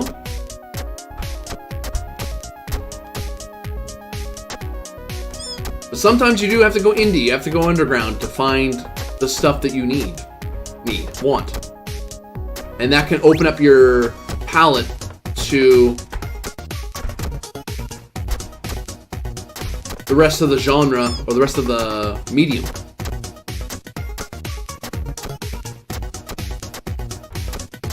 That's why I like what we're gaming as now. is that there are a lot of game developers. They're making a lot of cool stuff, and it's getting easier and easier to put stuff out there for people to enjoy. And that's awesome. I'm so happy that's a thing. I mean, it was a thing back in the... I mean, technically, you look at somebody like Richard Garriott, creator of Ultima, of the Ultima series. But he's most famous for that. He's done other stuff too. But he made his first game. He was not a AAA publisher. He was just some dude with a computer who went, I want to make D&D games on a computer. Yeah. It's going to take me forever to do it, but I want to show my friends it. Here, I'll sell it in stores too, because why not? People seem to like it. Next thing you know, decades later, he's the father of a prestigious series that ended on a low note, sadly. But that started from having his foot in the door of being able to make a game that he enjoyed and getting it out there. The problem is that certain games were a lot hard to get onto, certain platforms are hard to get onto, like getting onto it, being a Nintendo developer was not cheap nor easy for a while. Still kind of isn't. Oh, too low. Even now, I mean, you don't even have to look. You can look on stuff like Newgrounds or Game Jam things like Ludum Dare or whatever. You can look at places like that, and I should be doing that as well, just to look around a bit more. It's like trying to be a tourist and only going to the capital of a city and then saying, yep, I know Canada, or I know the United States. It's like, all of the United States is like Washington, D.C. and New York. It's like, there's more than just those two cities. There's more to it than that. Even if you're talking about, like, a small place. Say my home province of New Brunswick. For those of you who don't know where that is, I'm not shocked. Some Canadians aren't entirely sure where it is, because it's not talked about, it's not heavily populated.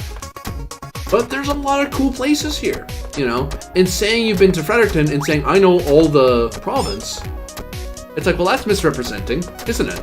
You don't know what the whole province is like. I barely know what it is. I haven't seen every city here, or every village or town.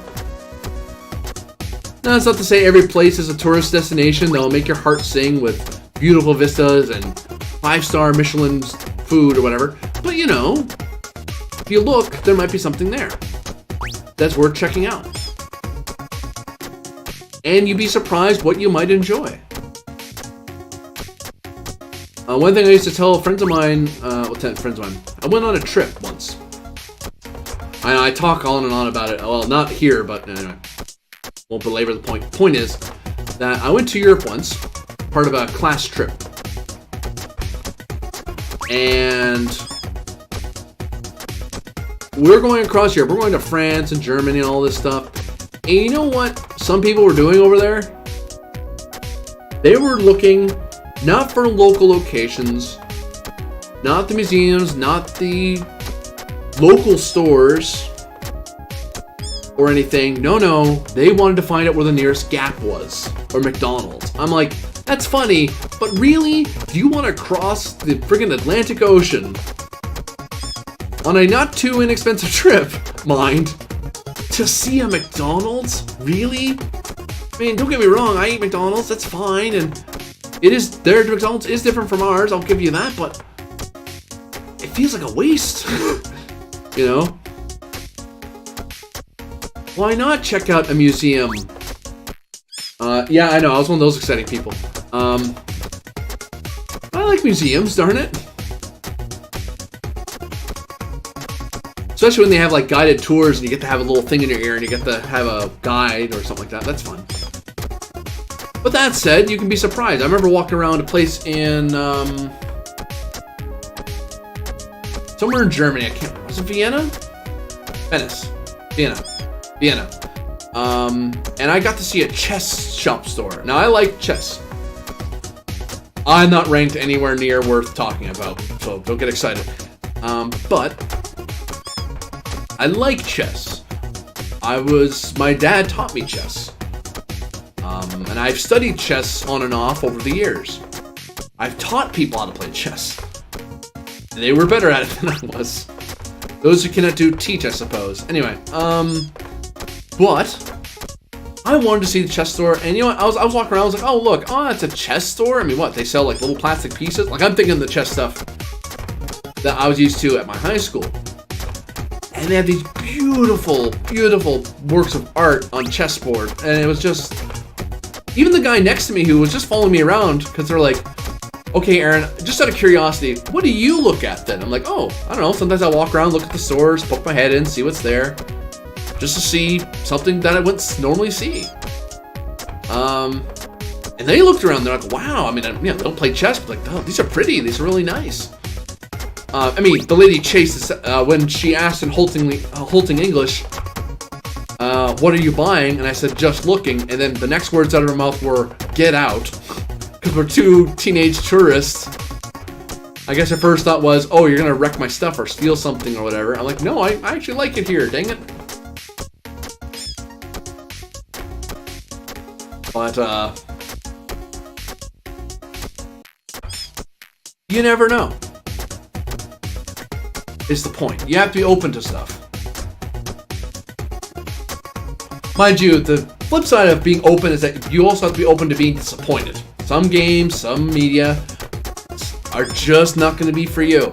And you're going to have to, that's fine. You don't have to like everything. That's not what I'm trying to say, for sure. You don't have to like everything. I just think you should at least give things a chance, or at least a glance, if nothing else. Like, I'm not a big racing, there's certain racing games, there's a certain style of racing game I like. That's the Burnout type or arcadey type racers. I'm not big into simulation racing games.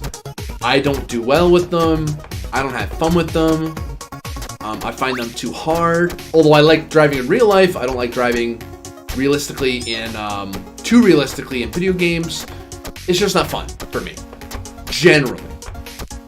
That said, I do occasionally pay attention to when a new Forza's coming out, or whatever. And once in a while, I'll try it. Like, for a super long time, I used to love hockey games. Hockey video games. I know, true Canadian, right? Anyway, I played them for a long time, until like 97. I was playing the latest hockey game or whatever. Back when there was more than one person making hockey games. But anyway.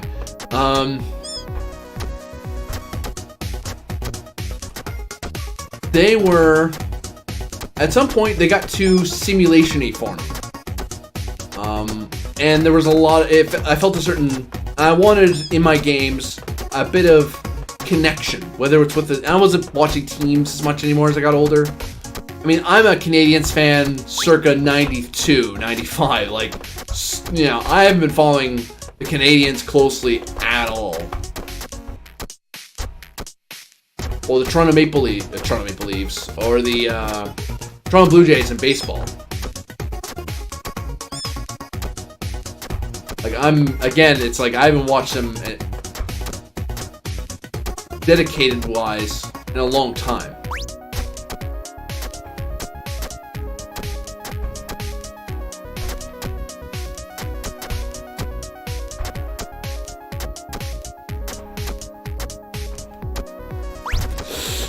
Oh, dang, I thought I had it.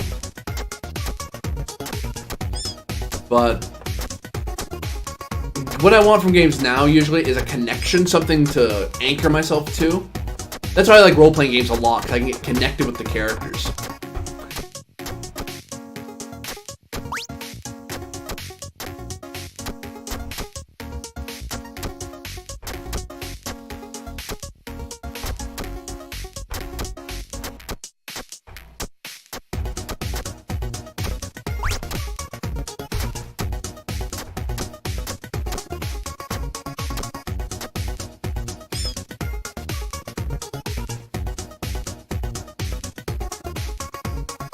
Dang it. Sorry, I was in a groove there.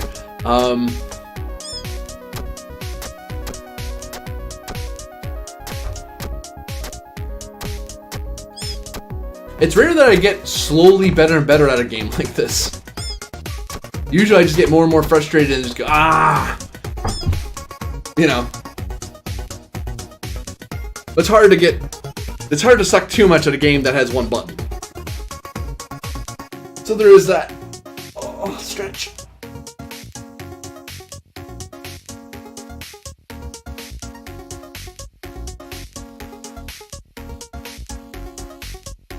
Stretching up so I don't get like, ow, stiff later. Ow, there we go. Off we go.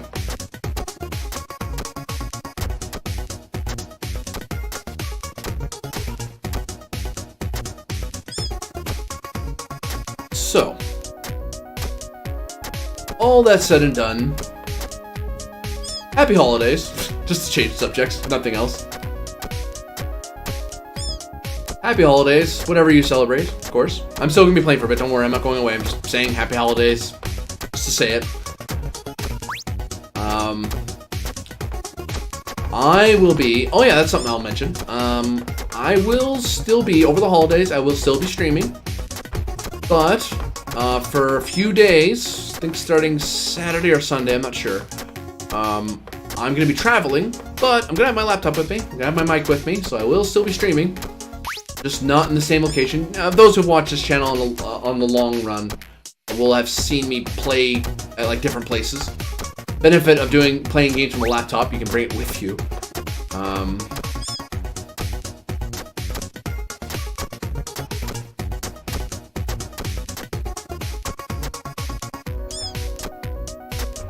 Yeah, so there'll be a lot more PC gaming starting Saturday or Sunday. It'll just be straight PC gaming.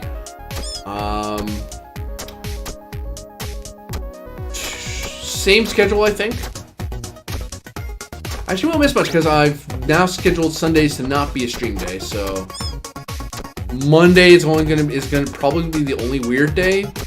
Maybe Saturday where I'm at a different location. So just as a fair warning, I won't be on my nice little studio.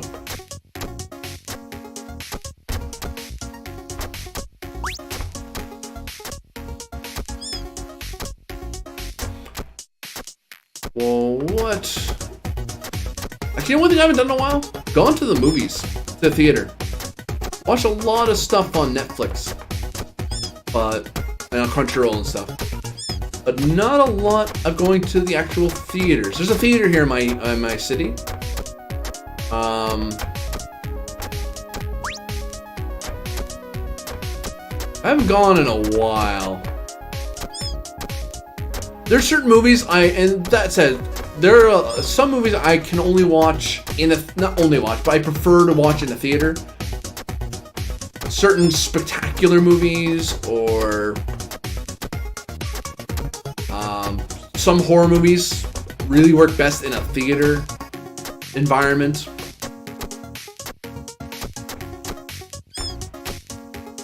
And I just haven't seen anything worth the expense of going to the movies, as opposed to just waiting for it to come out on a streaming service.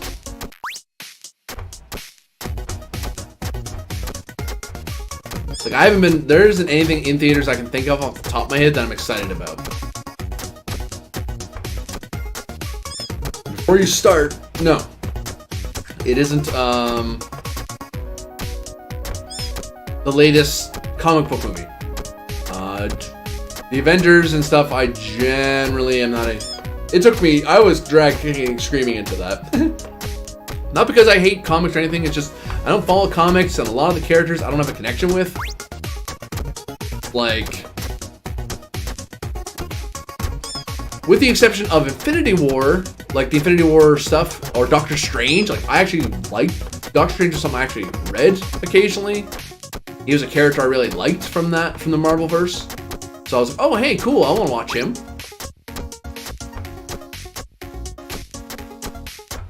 Or Captain America, I actually like Captain America. Iron Man, you know, Spider-Man. Wonder Woman, I kind of like. But someone like, you know, some characters, like, I don't care. Or I don't know enough about them to really care.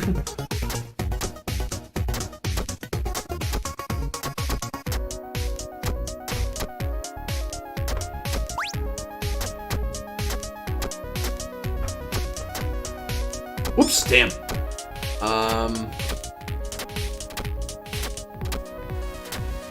Yeah, generally, what do I usually watch? I usually watch stuff like... Usually a lot of anime, a lot of movies. I like... Depends on my mood. A lot of the time. There's a lot of stuff I watch with my partner.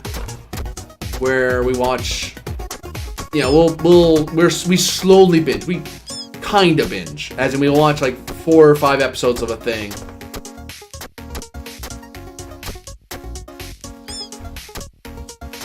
And then that's our thing that we'll do for the next few weeks. We'll slowly whittle our way through a series, especially if it's particularly long. There's a few anime series I'm watching right now. A few Netflix shows I'm watching. Some movies I've watched. There's a couple I've seen, like Downsizing, for example. There was a movie that hit theaters that I wanted to catch in theaters, but I never did. It's okay. It's one of those movies I'm kind of glad I didn't see in theaters. It's a neat idea, but it kind of doesn't... It kind of gets lost in its messages. Or its message. It kind of gets lost it gets in the weeds a bit and doesn't really ever come out again. That is to say, it has one storyline, it has one plot, and then another, and then another, and then another, and oh, there's another one as well. Like, oh my goodness, it's like trying to watch Black Mirror inside of an hour. You know, it's just too much. It's too much. Great idea, but too much. This could have been 2-3 movies, you know, not like one. And even then, I don't know.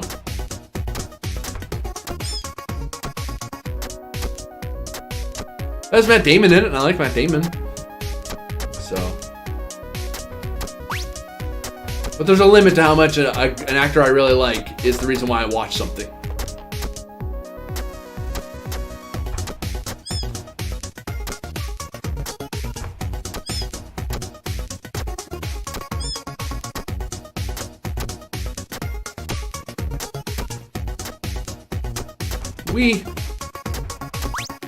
It's so easy to zone out and I have to be careful because I'll just like, ooh. That's the thing about a game that's well put together like this. I really like this game. I really, really do.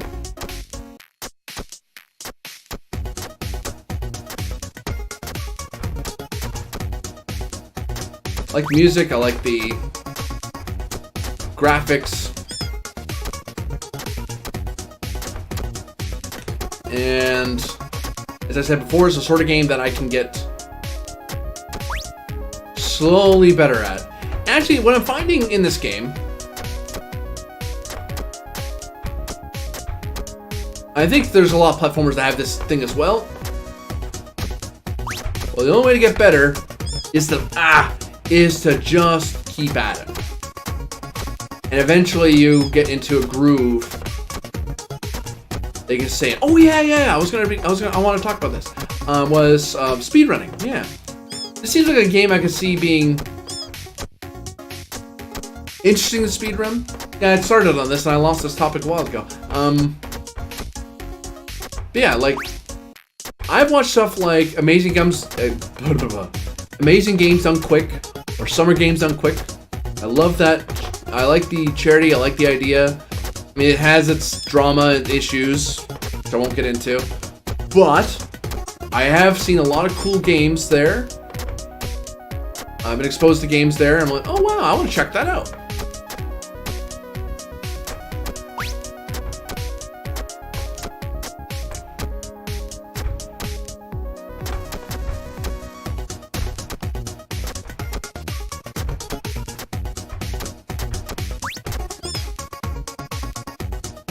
So close.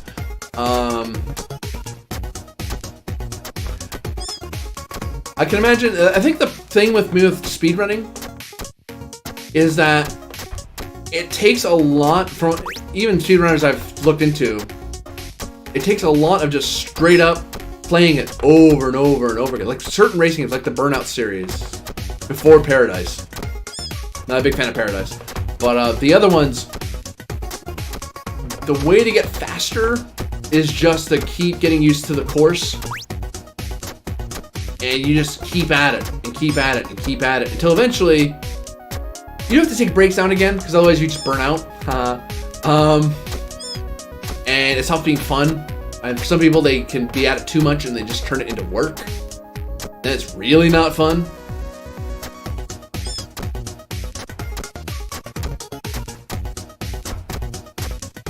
Sometimes you have to create weird challenges for yourself just to keep yourself going.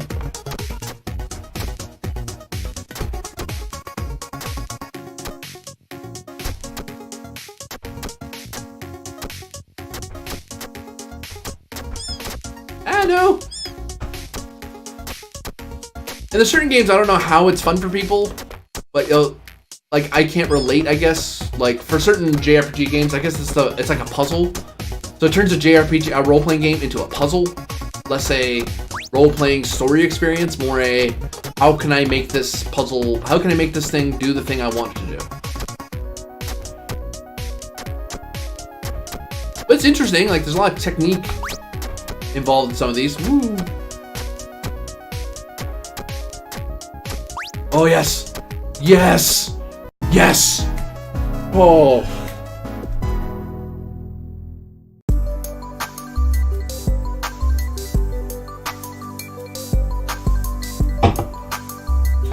Sorry, that was really loud on the table.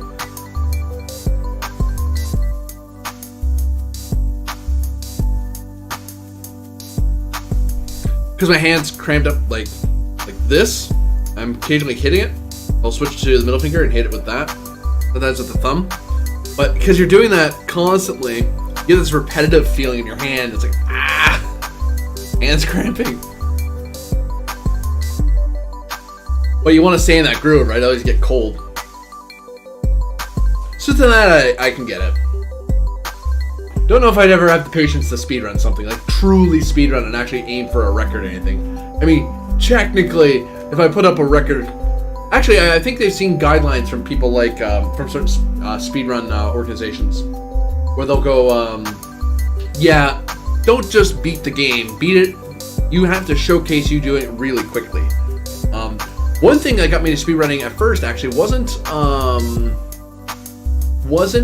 Amazing Games Done Quick. It was time assisted runs. I remember seeing one randomly on YouTube or something like that, or StumbleUpon, back when StumbleUpon was all the rage. At least for me, I don't know. But I remember seeing games that I remember being super hard and someone just blasting through it. I'm like, oh, there's no way they're doing this. Like, well, even tool-assisted speedruns are hard because because now you're talking about fractions of a second and iteration after iteration after iteration after iteration, over and over and over and over, getting that perfect strategy, that perfect movement, and under certain conditions and so on. So I don't know if I'd be that serious about a speedrun, although this one I'm getting pretty dang tempted just because I'm enjoying it so much. Let's do a different level, just have different music. Oh no.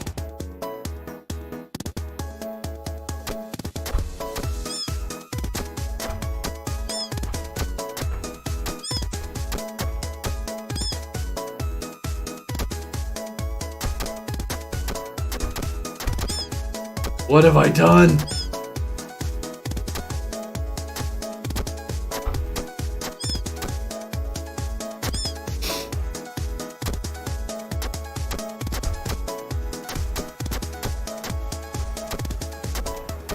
Ah. No.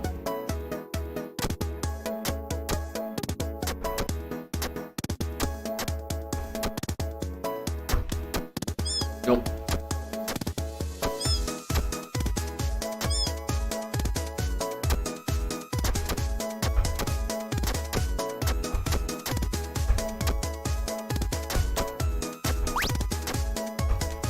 Ah.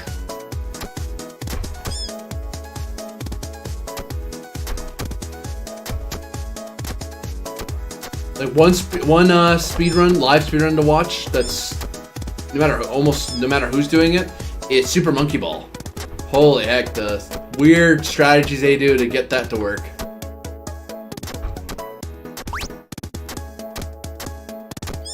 Oh. I'm trying to see if I can rush this. Every time I try... There we go.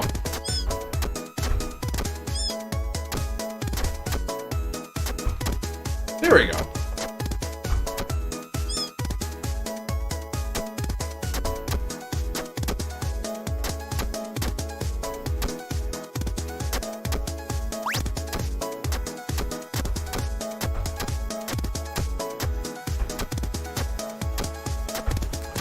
Oh. Ooh, meant to do that. Too close.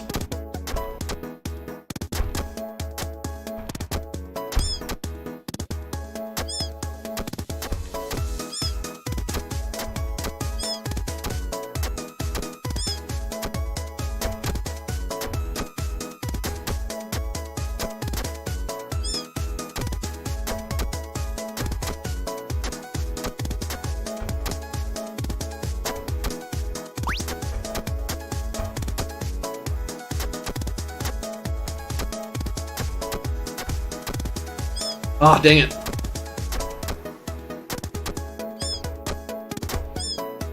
No.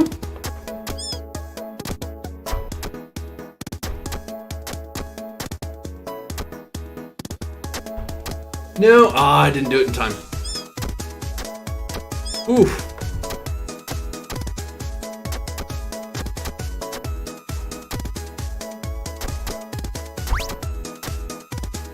No.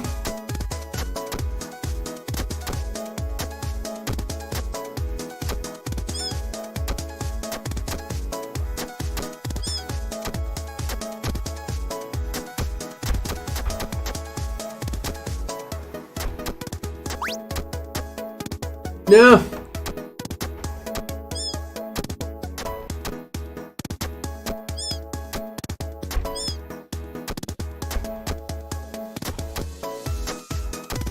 Thing is, you don't want to overthink it, is what I'm discovering. Because if you overthink it, you'll over-cerebral...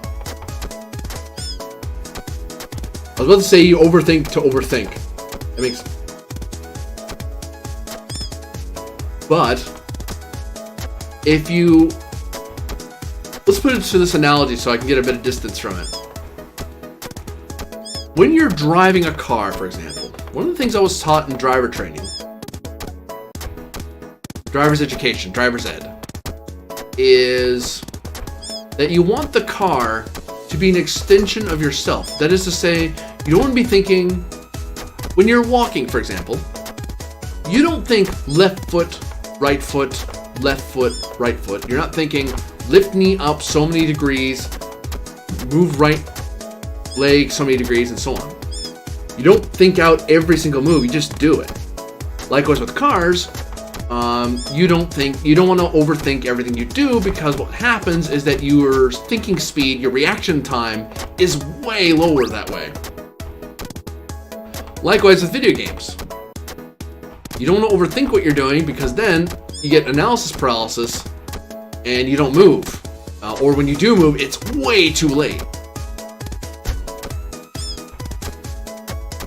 But on the other hand, you don't want to be going purely instinctive, because then you're not strategizing at all, and you start just panicking sometimes. You have to find a happy medium of technique and muscle memory.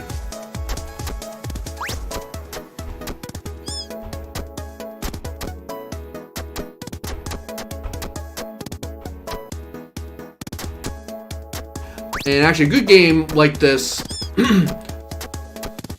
it's hard to brute force. You actually have to know what you're doing a little bit.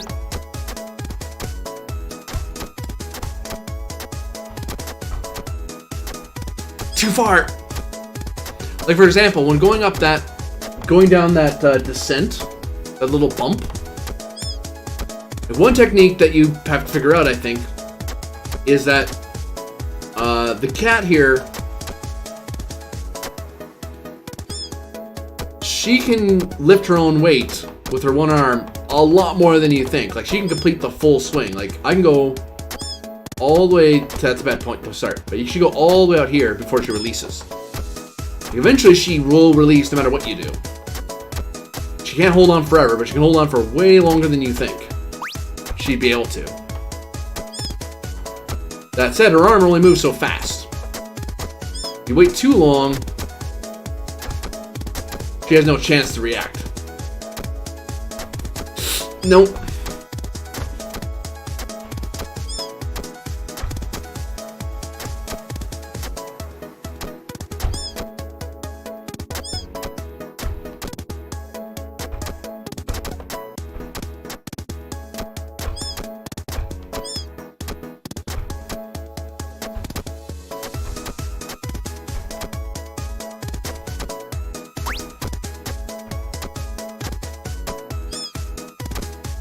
But at the same time, you need to concentrate.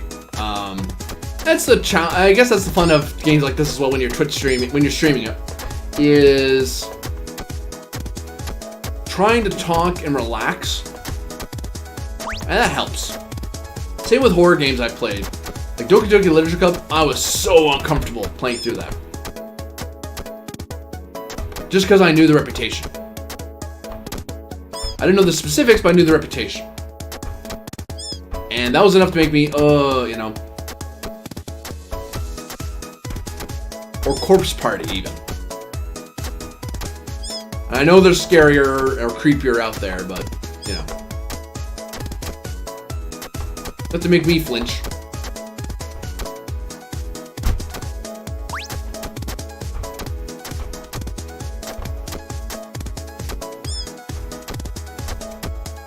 But there's a certain comfort in playing such a thing with an audience, passive or not, chatty or not, doesn't matter. Knowing that there's someone out there who can at least witness your pain, or cheer you on, or even whatchamacallit, jeer you, heckle you. Not sure how many people know what jeer means. I'm not even sure I understand what it means, so...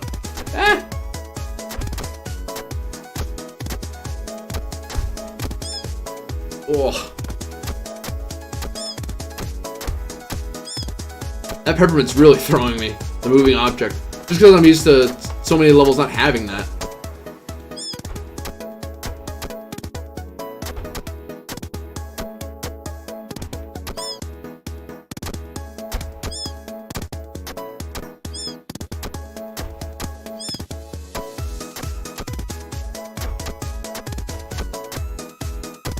Trying a different tactic, trying to...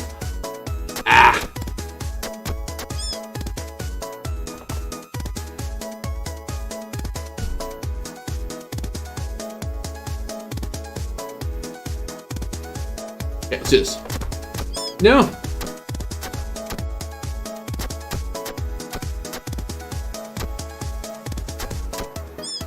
Like, a lot of where my eyes usually are on the cat herself. I'm not looking where I'm going so much as where she is in relation to everything else. And maybe watching her arm to see where it's been.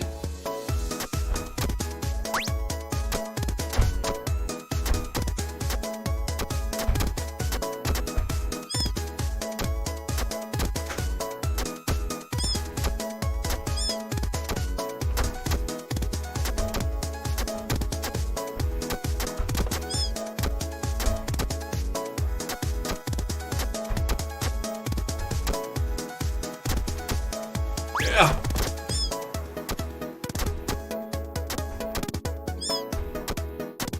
Are those like evilly smiling faces, or is that just me imagining stuff? Are they laughing at me? They're laughing at me. Welcome to Chocolate World. Stop eating rice balls, eat candy.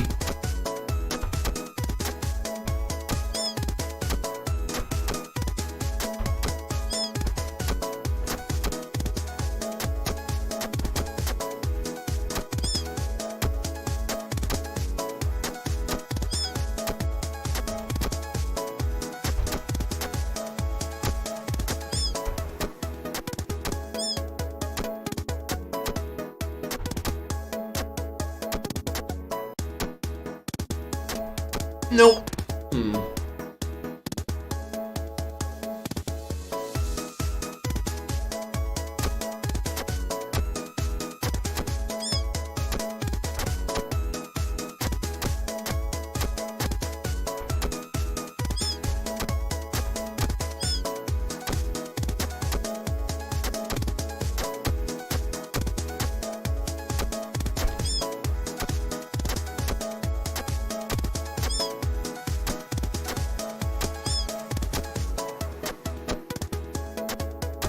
Ugh.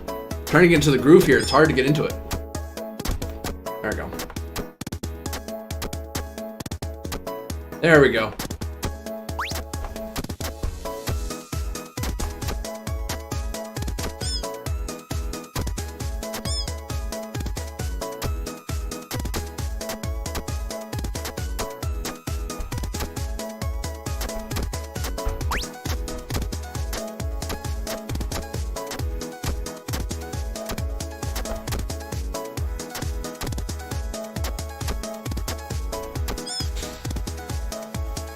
Oh, I had it.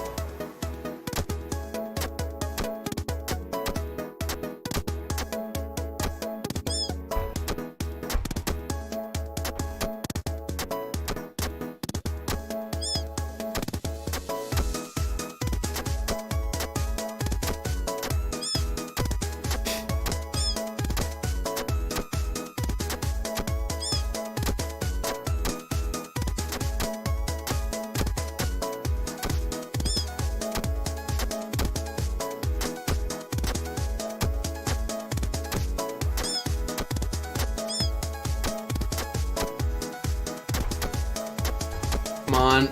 Yeah. Oh. Focusing.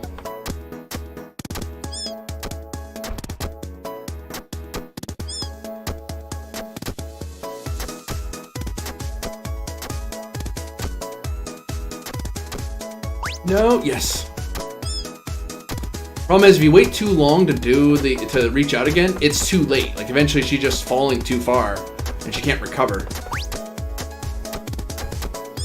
At that time, I'm trying to buy time, right? I'm trying to stall, but you're always moving a little bit forward, right? You're always moving forward once you start.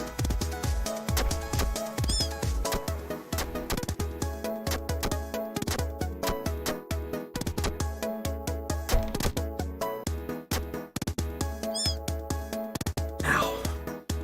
I have a bad habit of slouching, so it's not good for comfort, if nothing else.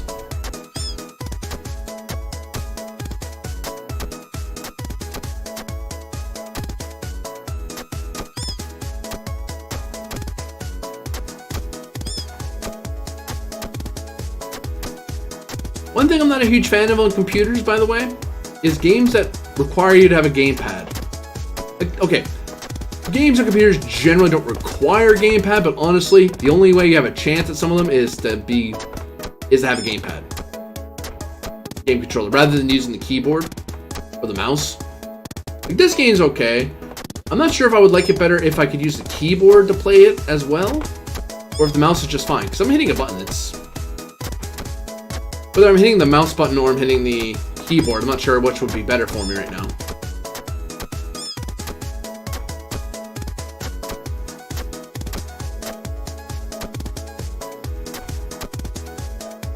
Ah, no.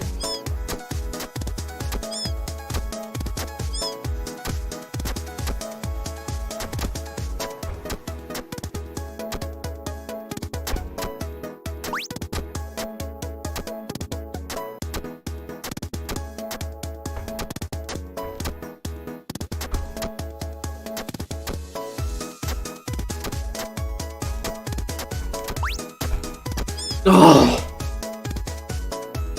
Half second too late. I had it. If I had it, then I would have had it. I don't... Nope.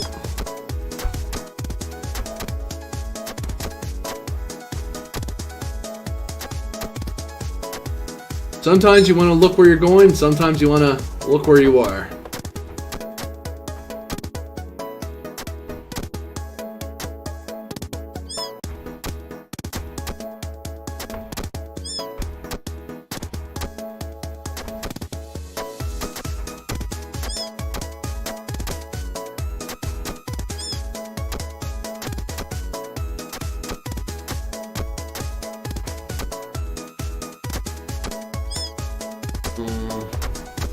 Get into a bad groove. I gotta get out of it. There we go.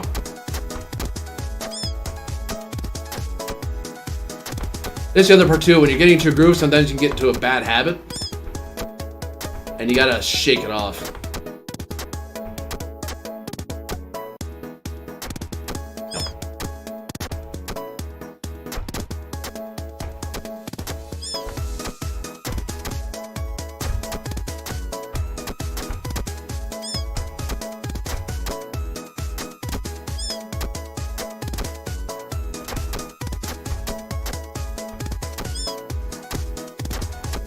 One type of game I'm not a huge fan of is the games of endurance. You know what I mean?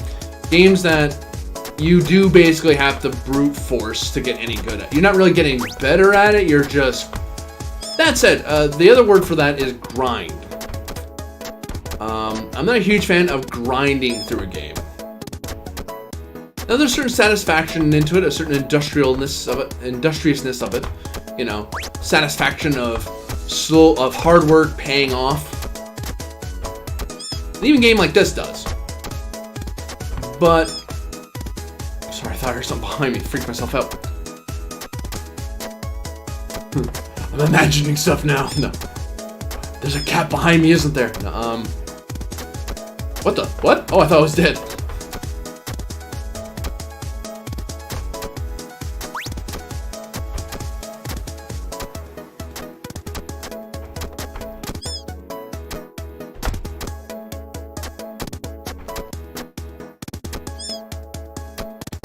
I was like, yeah, I made it. Slam.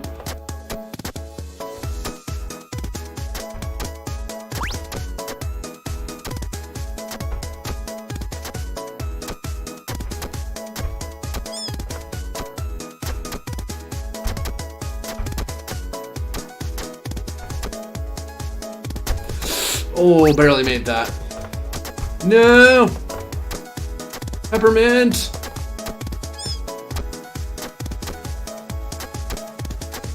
Peppermint foes.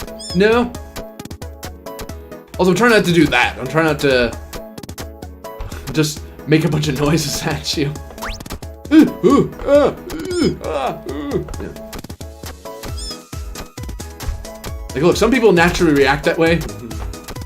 I don't react that way at all. What are you talking about? But, so I'm suppressing myself to a certain degree. Just so I'm not blapping? Blurping in your ear? I don't know. Making noises in your ear.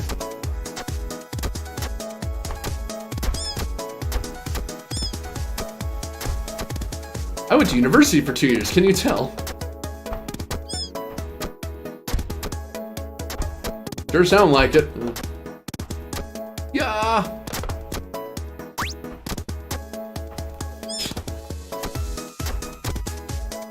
The other thing too, I can't adjust the angle. The angle is always fixed.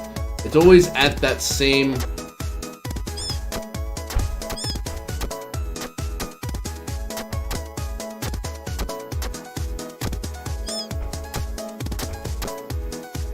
I also am trying not to press too hard on the mouse because I have this habit.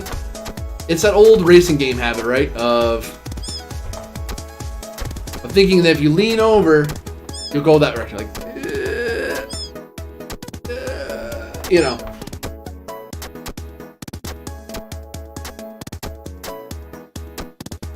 Like, no, this isn't motion controls.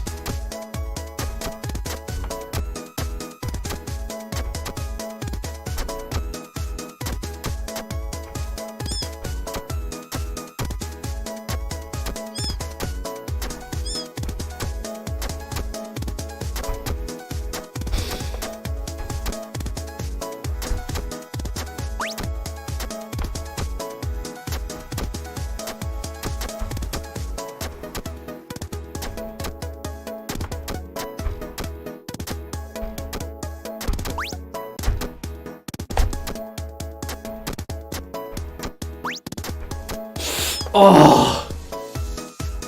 I had it. Dang it. I had all three of them.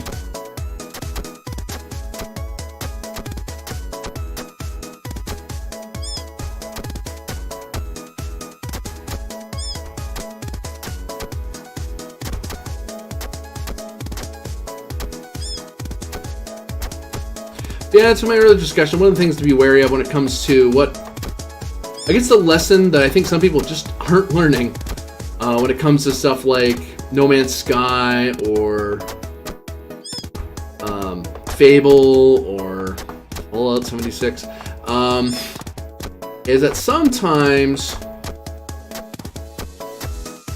you gotta be aware of the marketing shown to you, because it isn't always necessarily what you're going to be seeing, and sometimes marketing hurts itself. Like, even it's no attempt at deceit, it's just straight up misleading unintentionally, and the marketers kind of shoot themselves in the foot. Whoops. Whoa, lost my grip there.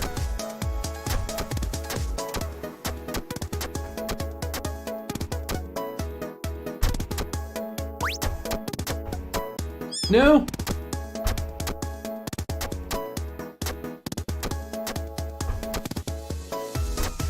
Nope. So to a certain degree, you kind of need to make up your own mind. You don't necessarily want to trust. That's why I like stuff like streamers or video game reviewers, because then that's why I generally don't pre-order games. I wait till the reviews are in and then I buy, or wait till I see someone else play it, then I buy. And I've been bitten before, don't get me wrong, it's not like I've never pre-ordered. Sometimes I give a company a chance because they have shown me that they have a track record that I really like. That said, you know, just because a studio makes a game, like not all of, say, even Sid Meier, as much as I love the guy, I don't like everything he's made. I mean, I bought, what was it? The Ace Pilot games. Ooh, I was not a fan. Or I think it was Sid Meier's Starships. Like, that was another one. I was like, I like the idea, I just don't like how it got executed. So, or Sierra back in the day, right? Like, I didn't like every Sierra game. Man, I'm missing that first ball.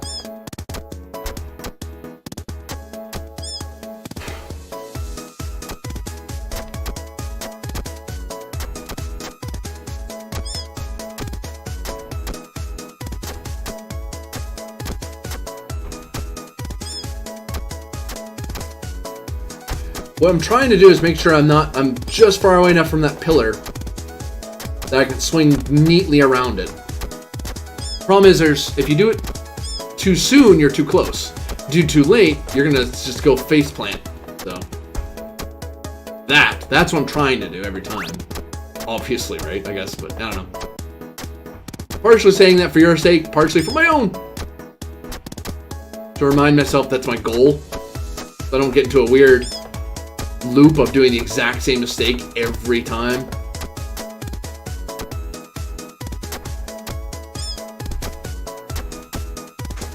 Because if I'm gonna screw up, I'd rather screw up in different and interesting ways.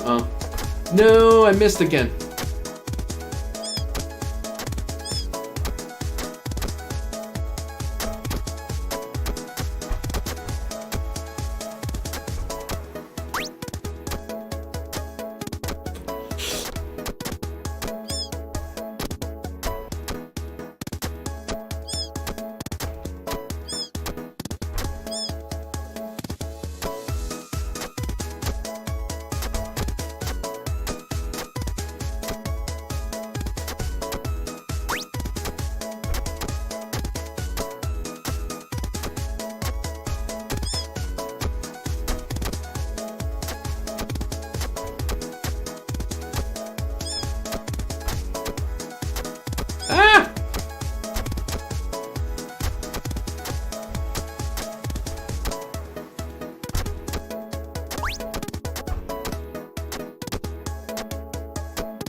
Keep doing that. Stop that. We'll say the hitbox is good. Like, it's very obvious where I'm. Oh, if I miss something, it doesn't feel like, oh man, that was cheap. Oh man. Oh no. How did that touch me? Oh no. You know. It's like, well, no, I know why. I'm touching things. It looks like I'm touching things.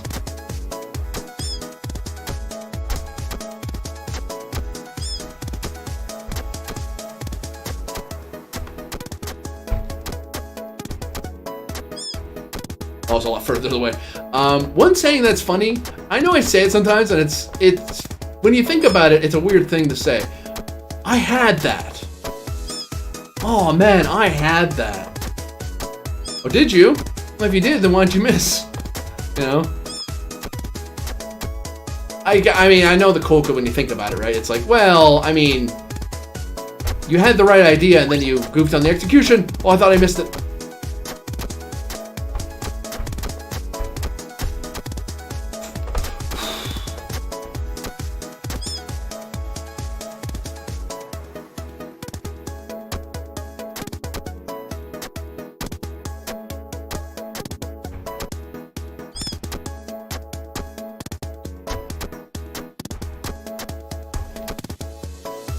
I might not make it, no.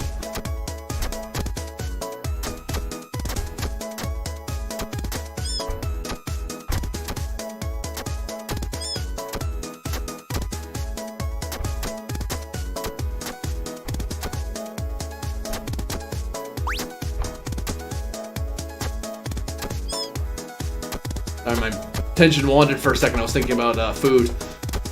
Kinda hungry. It's weird, I just ate just before the stream too, so it's not like I did the mistake I did yesterday where I didn't eat anything until after stream, because that didn't make reading a bunch of text any harder. Being somewhat famished and thinking about food, and then being halfway through a sentence going, and how do you say Earth again?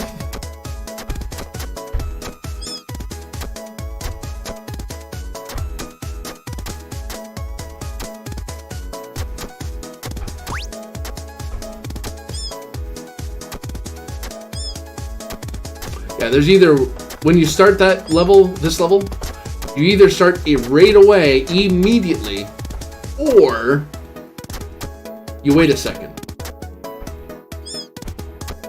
Because otherwise you run right into the peppermint.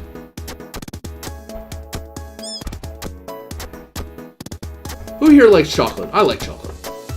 Dark chocolate, white chocolate. I used to love white chocolate as a kid.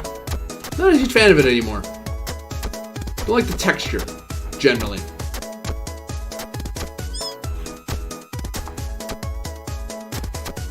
But man, for some reason I really feel like chocolate. Can't say why. Donuts even. Donuts even.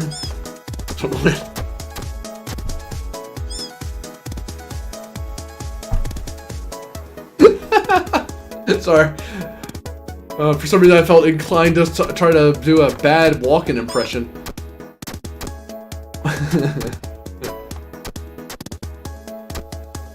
What do I do, even? I don't even know. That's not freaking walking. Who is that? Even. I just gotta have a house with big bells. Went crazy. Don't mind me. Okay, there we go. So yes. One thing about streaming. I think I've said this before, and I'll say it again, and I'll say it once more. I have a certain problem where when I'm playing games, I tend to talk a lot. And then when I talk, I tend to talk to myself. And if I wasn't having a camera and a mic pointed in my face, I'd be, you know, talking to myself in a room, pretending I know what the hell I'm doing, talking to an audience that ain't there. You know, sort of like right now. I'm just kidding, there's someone there. No, but there's someone, even if there wasn't someone there, I'd be talking myself through, because if you go dead quiet for too long, you tend to get lost in your head. When you get lost in your head, you just kind of stay there. When you stay there, you lose your mind, because you are just telling yourself, oh no, I suck. I am not liked by people. And when I'm not liked by people, oh my dear God, I am less of a person. If anyone wants me to shut up, feel free. Feel free. I am doing what I can to maintain sanity. So as I maintain sanity, I keep going, and I push on. Because that's the voice you do when you push on. In a world I don't know. Oh, no, damn it. Ah!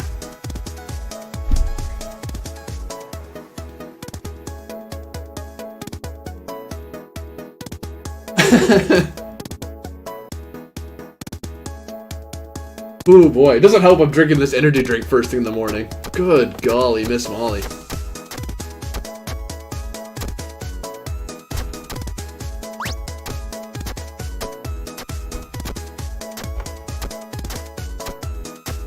Yes.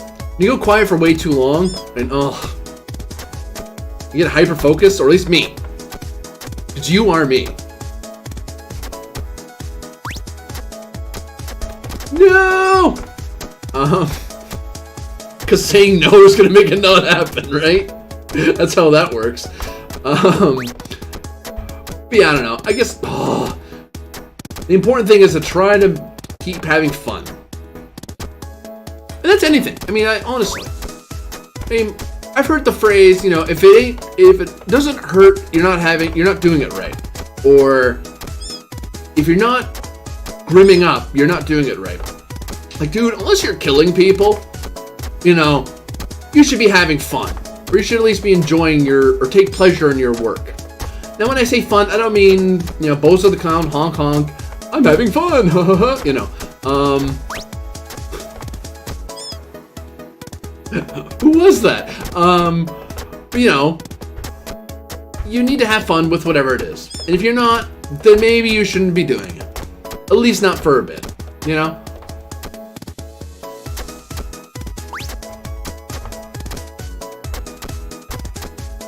Reasons why I'm actually considering not playing Kingdom Come for a little bit. Similar idea.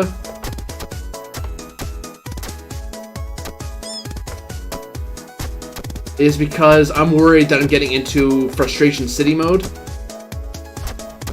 At that point, it's not fun to watch me not having having fun. I'll make it. So yeah, in case you didn't already know, because I don't shut up about it, I am trying to voice act. I have actually, the meeting I was talking about that I was being super vague about, mysterious, I was having a coaching session with my new voice over coach. Voice acting, yeah, voice talent, there's different ways to refer to it. But you know, I'm trying to get into it. I'm trying to get back into the groove, and I am, once again. As my partner has said to me, it's been a bit, put it that way. It's been a bit since I've been practicing voiceover work. I've been talking about it, and it's just, I don't know. I talked myself out of doing it for a while, and I was like, you know, let's get back into it. My parents were talking to me and saying, hey, you know, what about that? And normally I'd get all stressed out about it and stuff, and get all worried and self-conscious about it, but I was like, you know what, you're right. I have voice acting lessons I paid for, I just haven't used them yet. I should go and do them, and go through with it, you know? Chase it down. Because the whole reason, as I've said before, when I started radio and Twitch, was to get around a mic, get used to talking to people, and finding out how, well, you know, not being scared of the mic, not being scared to perform, not being scared to try weird things and talk about weird things, and, you know.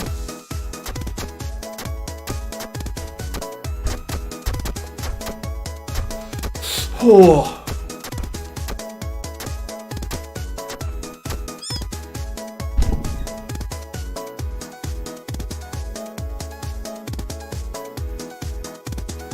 Oh, okay. So you know what, after all that, it's like, after all that, at some point you gotta get back on the horse and ride again, you know? And I don't have a professional demo or nothing. I'm just doing my radio show, which has been fun. I want to keep doing it. Twitch, I want to keep doing. I have fun with it. Ideally, in the short term, I would like to get into doing work. Now, that all said, voice acting. What is voice acting? What is voice acting? For those who don't know, It's anything to do. It's not just animations or voiceovers you hear in movies or whatever. It's also commercials, narration in like a training video or education or something like that, you know. And what got me into it, as one might guess, was anime and video game things. Now, I'm gonna be careful not to say too much about my training, because, well, you know, I'm not, as my dad has taught me in the past, you know, don't give away any expertise you have necessarily for free, especially if it's worth anything. But suffice to say, well, that said, the other half of learning something is teaching, so I don't know. But from what little I know, I need to... Now I'm at a loss of words because I'm not sure what to say now. I don't want to oversay, because I don't want to basically just repeat what my coach taught me. Because that kind of defeats the purpose of them me paying them, and them charging money for their services.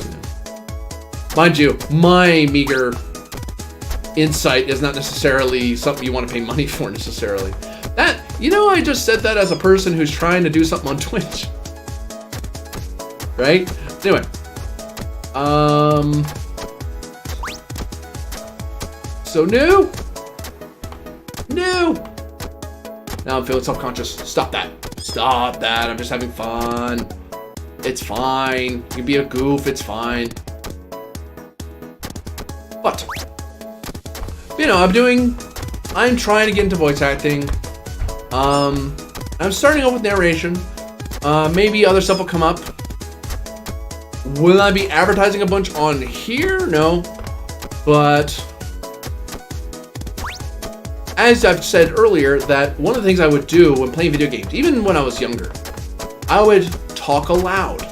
You know, I'd read out loud back when there wasn't voice acting in video games. Not much, anyway.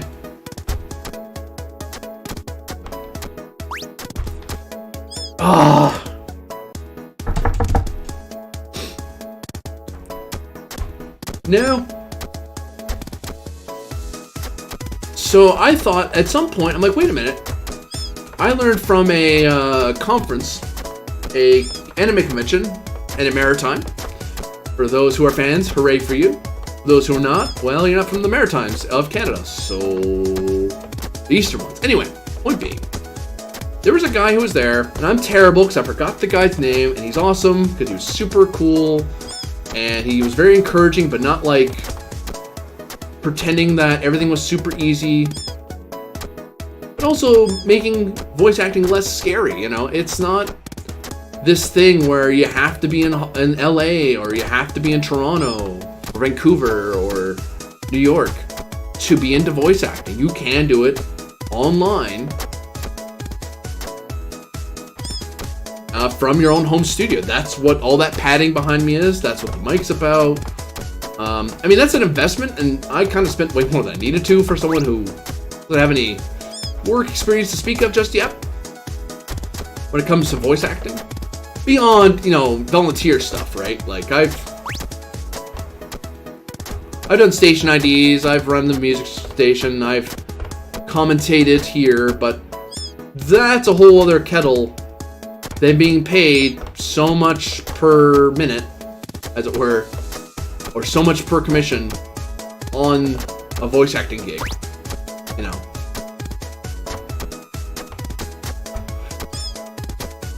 But that said, it isn't restrictive geographically as much, or financially, because apparently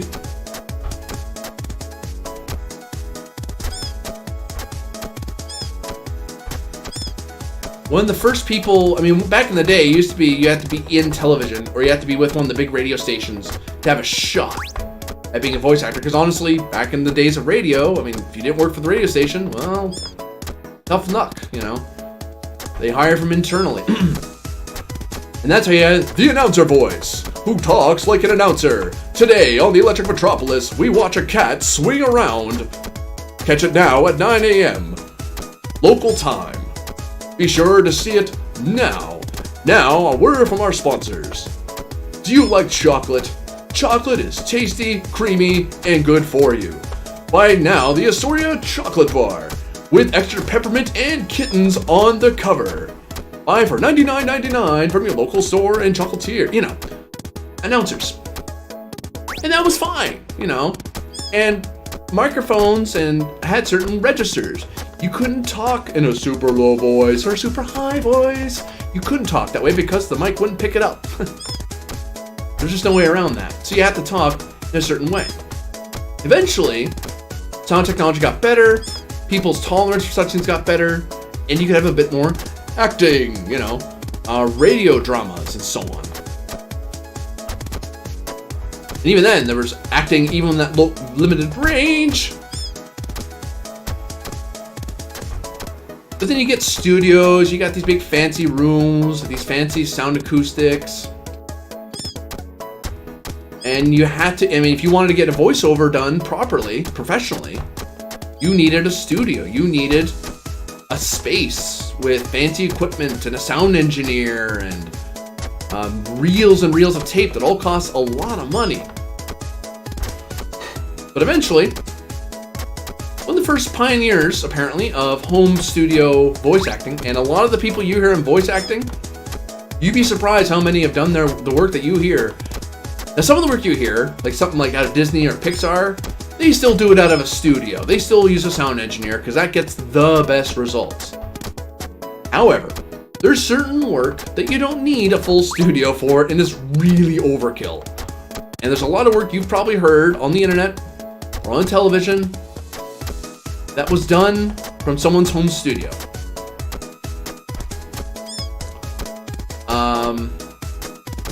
And one of the people that did that, I forget his name because I'm a terrible person sometimes, is, you've heard me reference it, in a world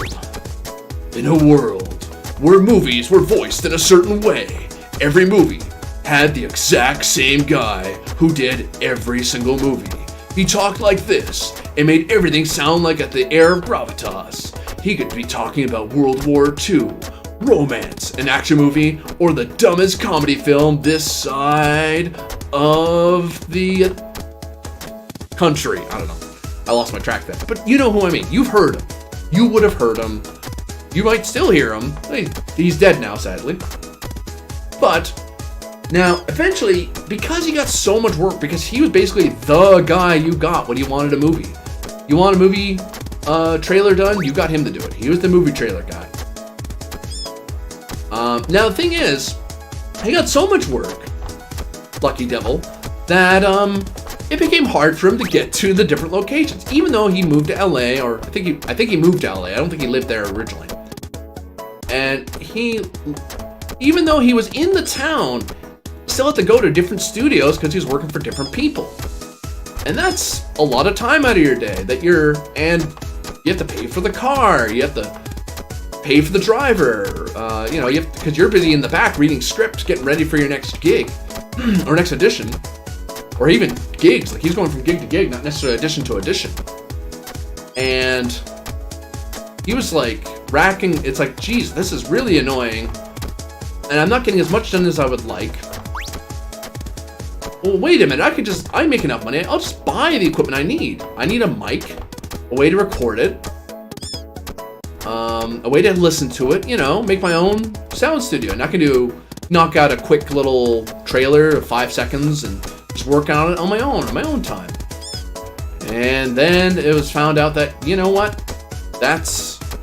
Everyone else started doing it. Everybody started doing it. Because it was easier. And think about it. I mean, here in Fredericton, there is CHSR 97.9 FM in Fredericton. Sorry, it's a habit.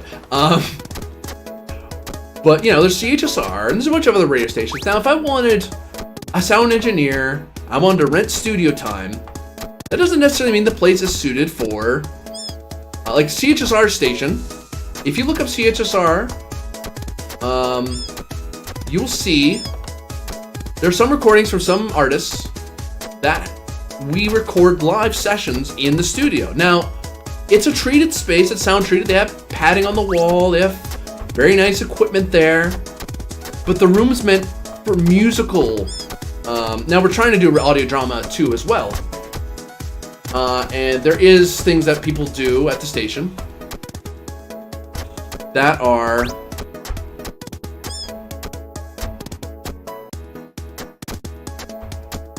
but largely the spaces that we have are meant for music to be played in them. Like the big studio that we have that has a sound engineer station.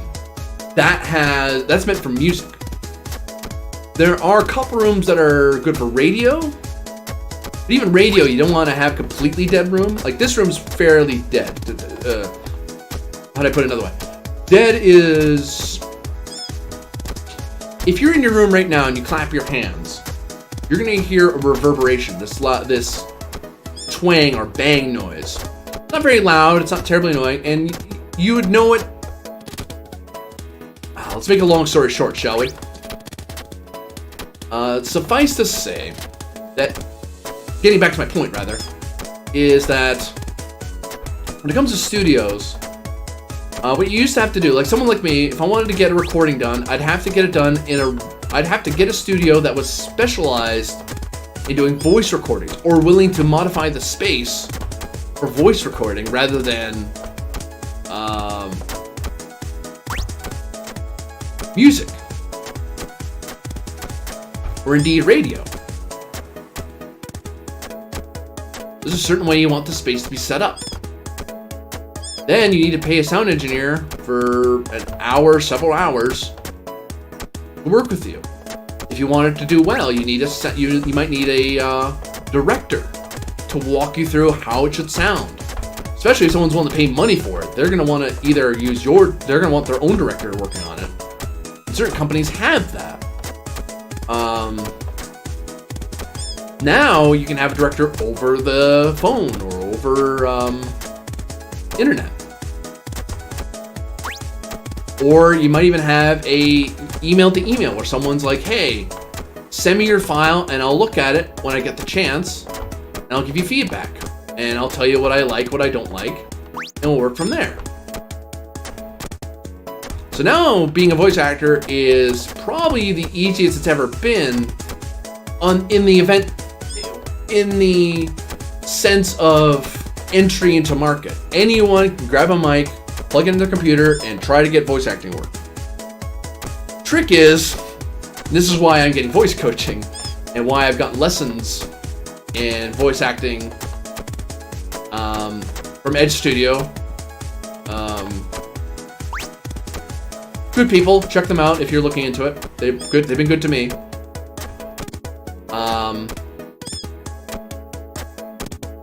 But the trick is, my understanding is, and from what I've read on my own,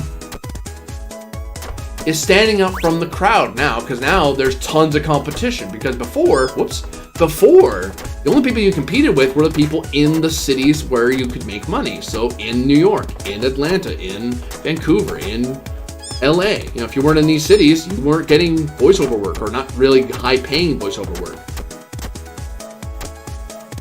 But now there's people all over Canada, all over the United States, all over the world that do voice acting for people elsewhere in the world.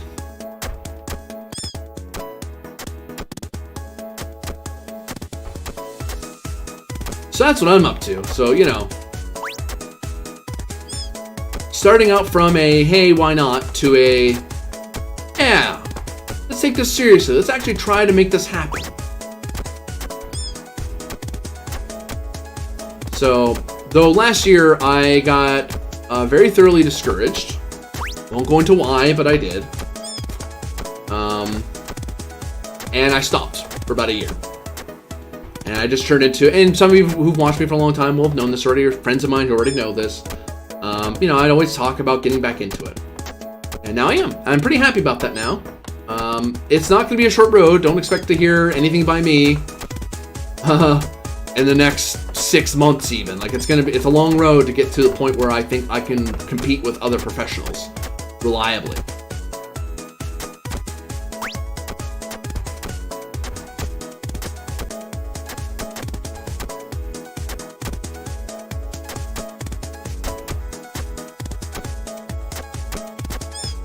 Dang, I thought I had it.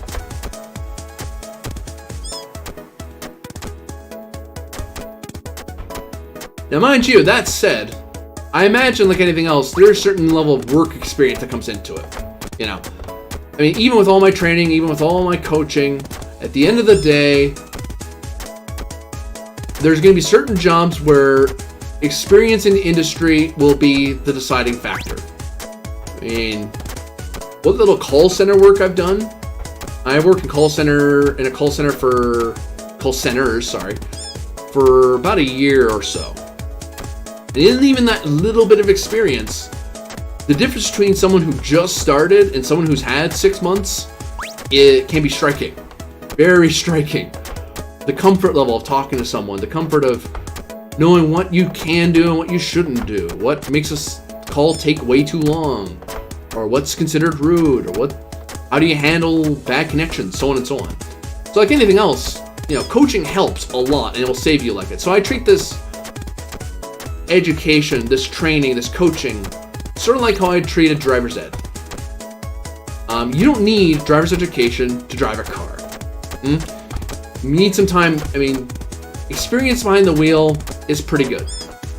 But at some point, having a professional tell you some tricks and teach you techniques and exercises to work on, to be better, is a world apart from someone who's just figuring it out on their own. Now, someone can figure it out on their own, and there are people who do. Like in voice acting, I'm sure there's people who make a decent amount of money.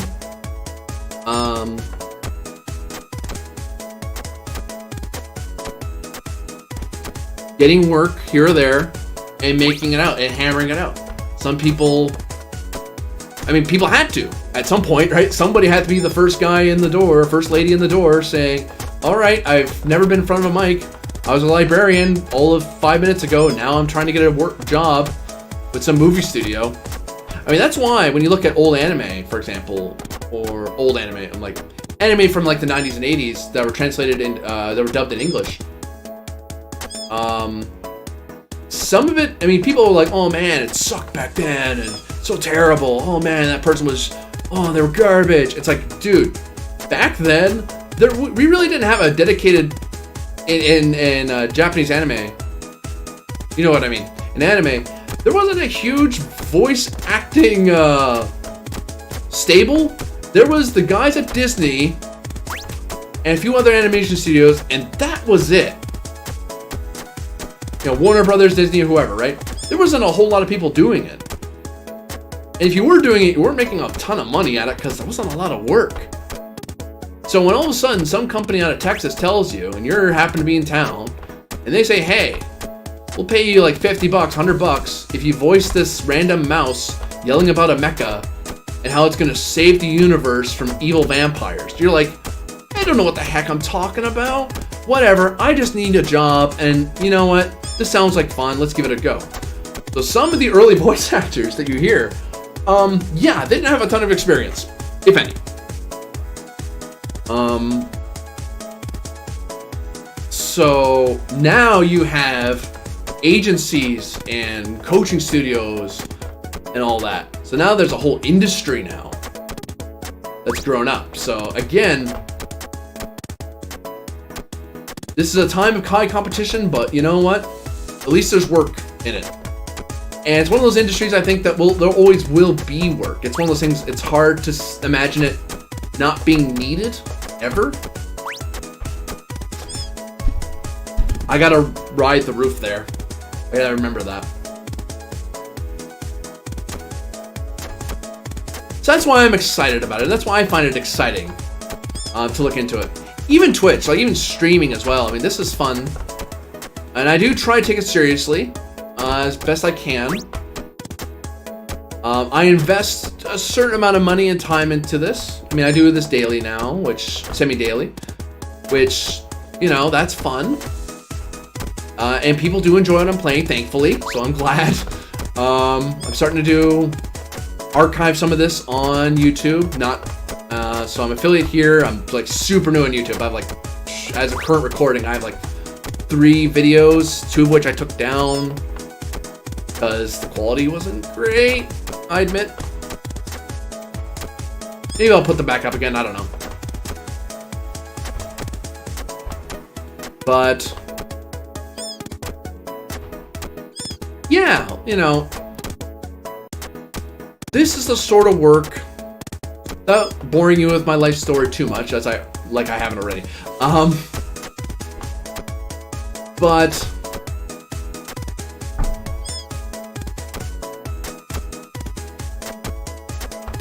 it's one of those things that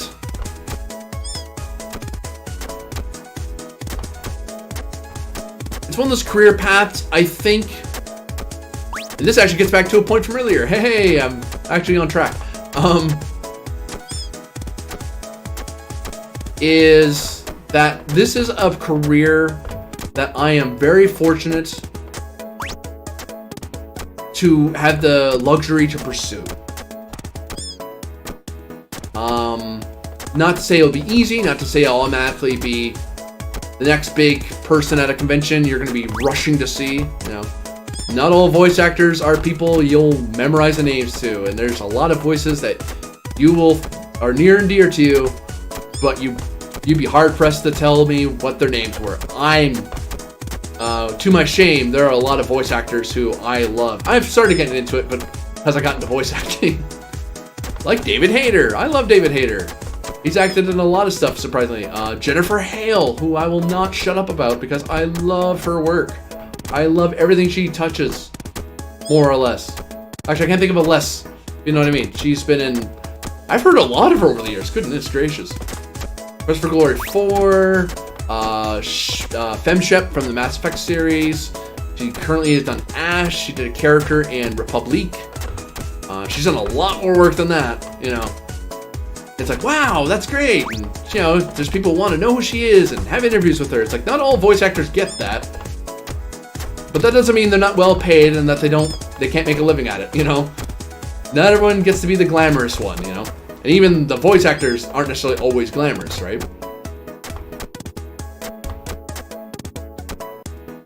But this is a profession I think I can have passion about, I can sink my teeth into and really enjoy. That said, that's not to say I'm going to give up on Twitch streaming or being a good radio host or anything like that, because it's all one. It's all part of the same discipline, if you will, of performance.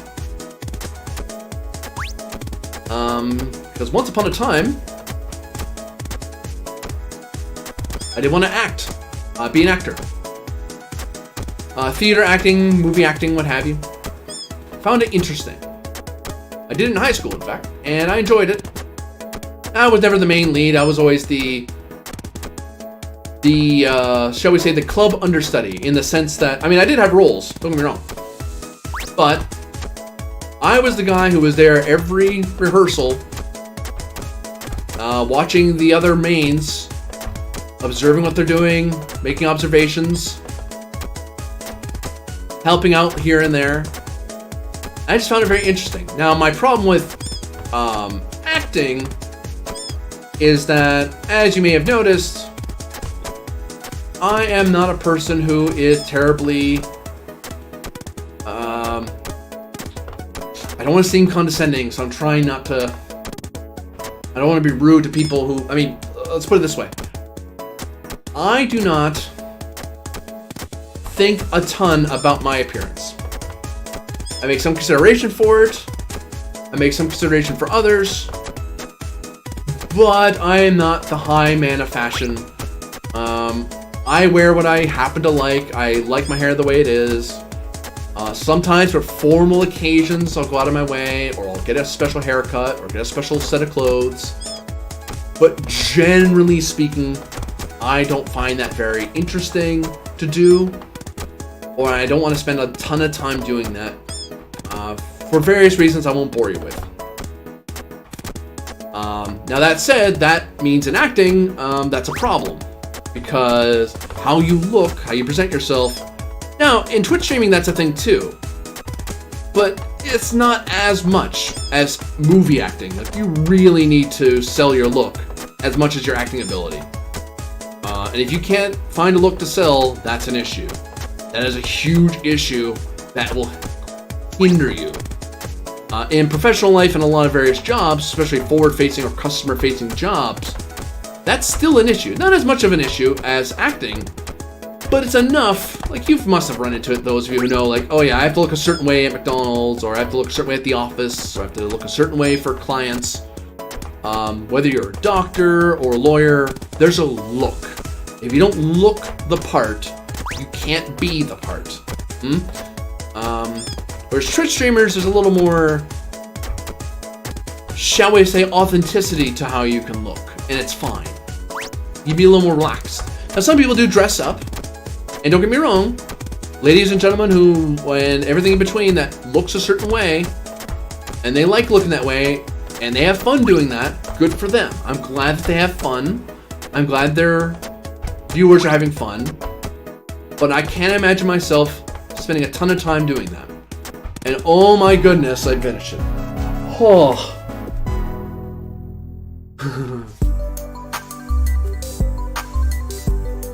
Oh. But yes.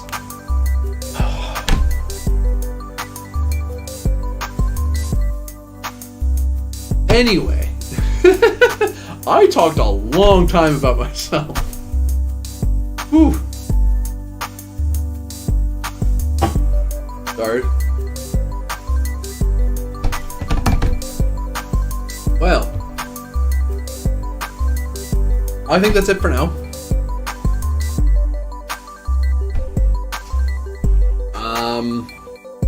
I think that's it for now. We'll stop there. Whoops.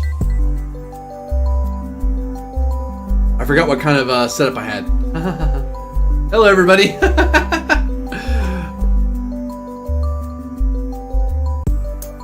Oh, all right. So what are we gonna do? What is the plan? Tomorrow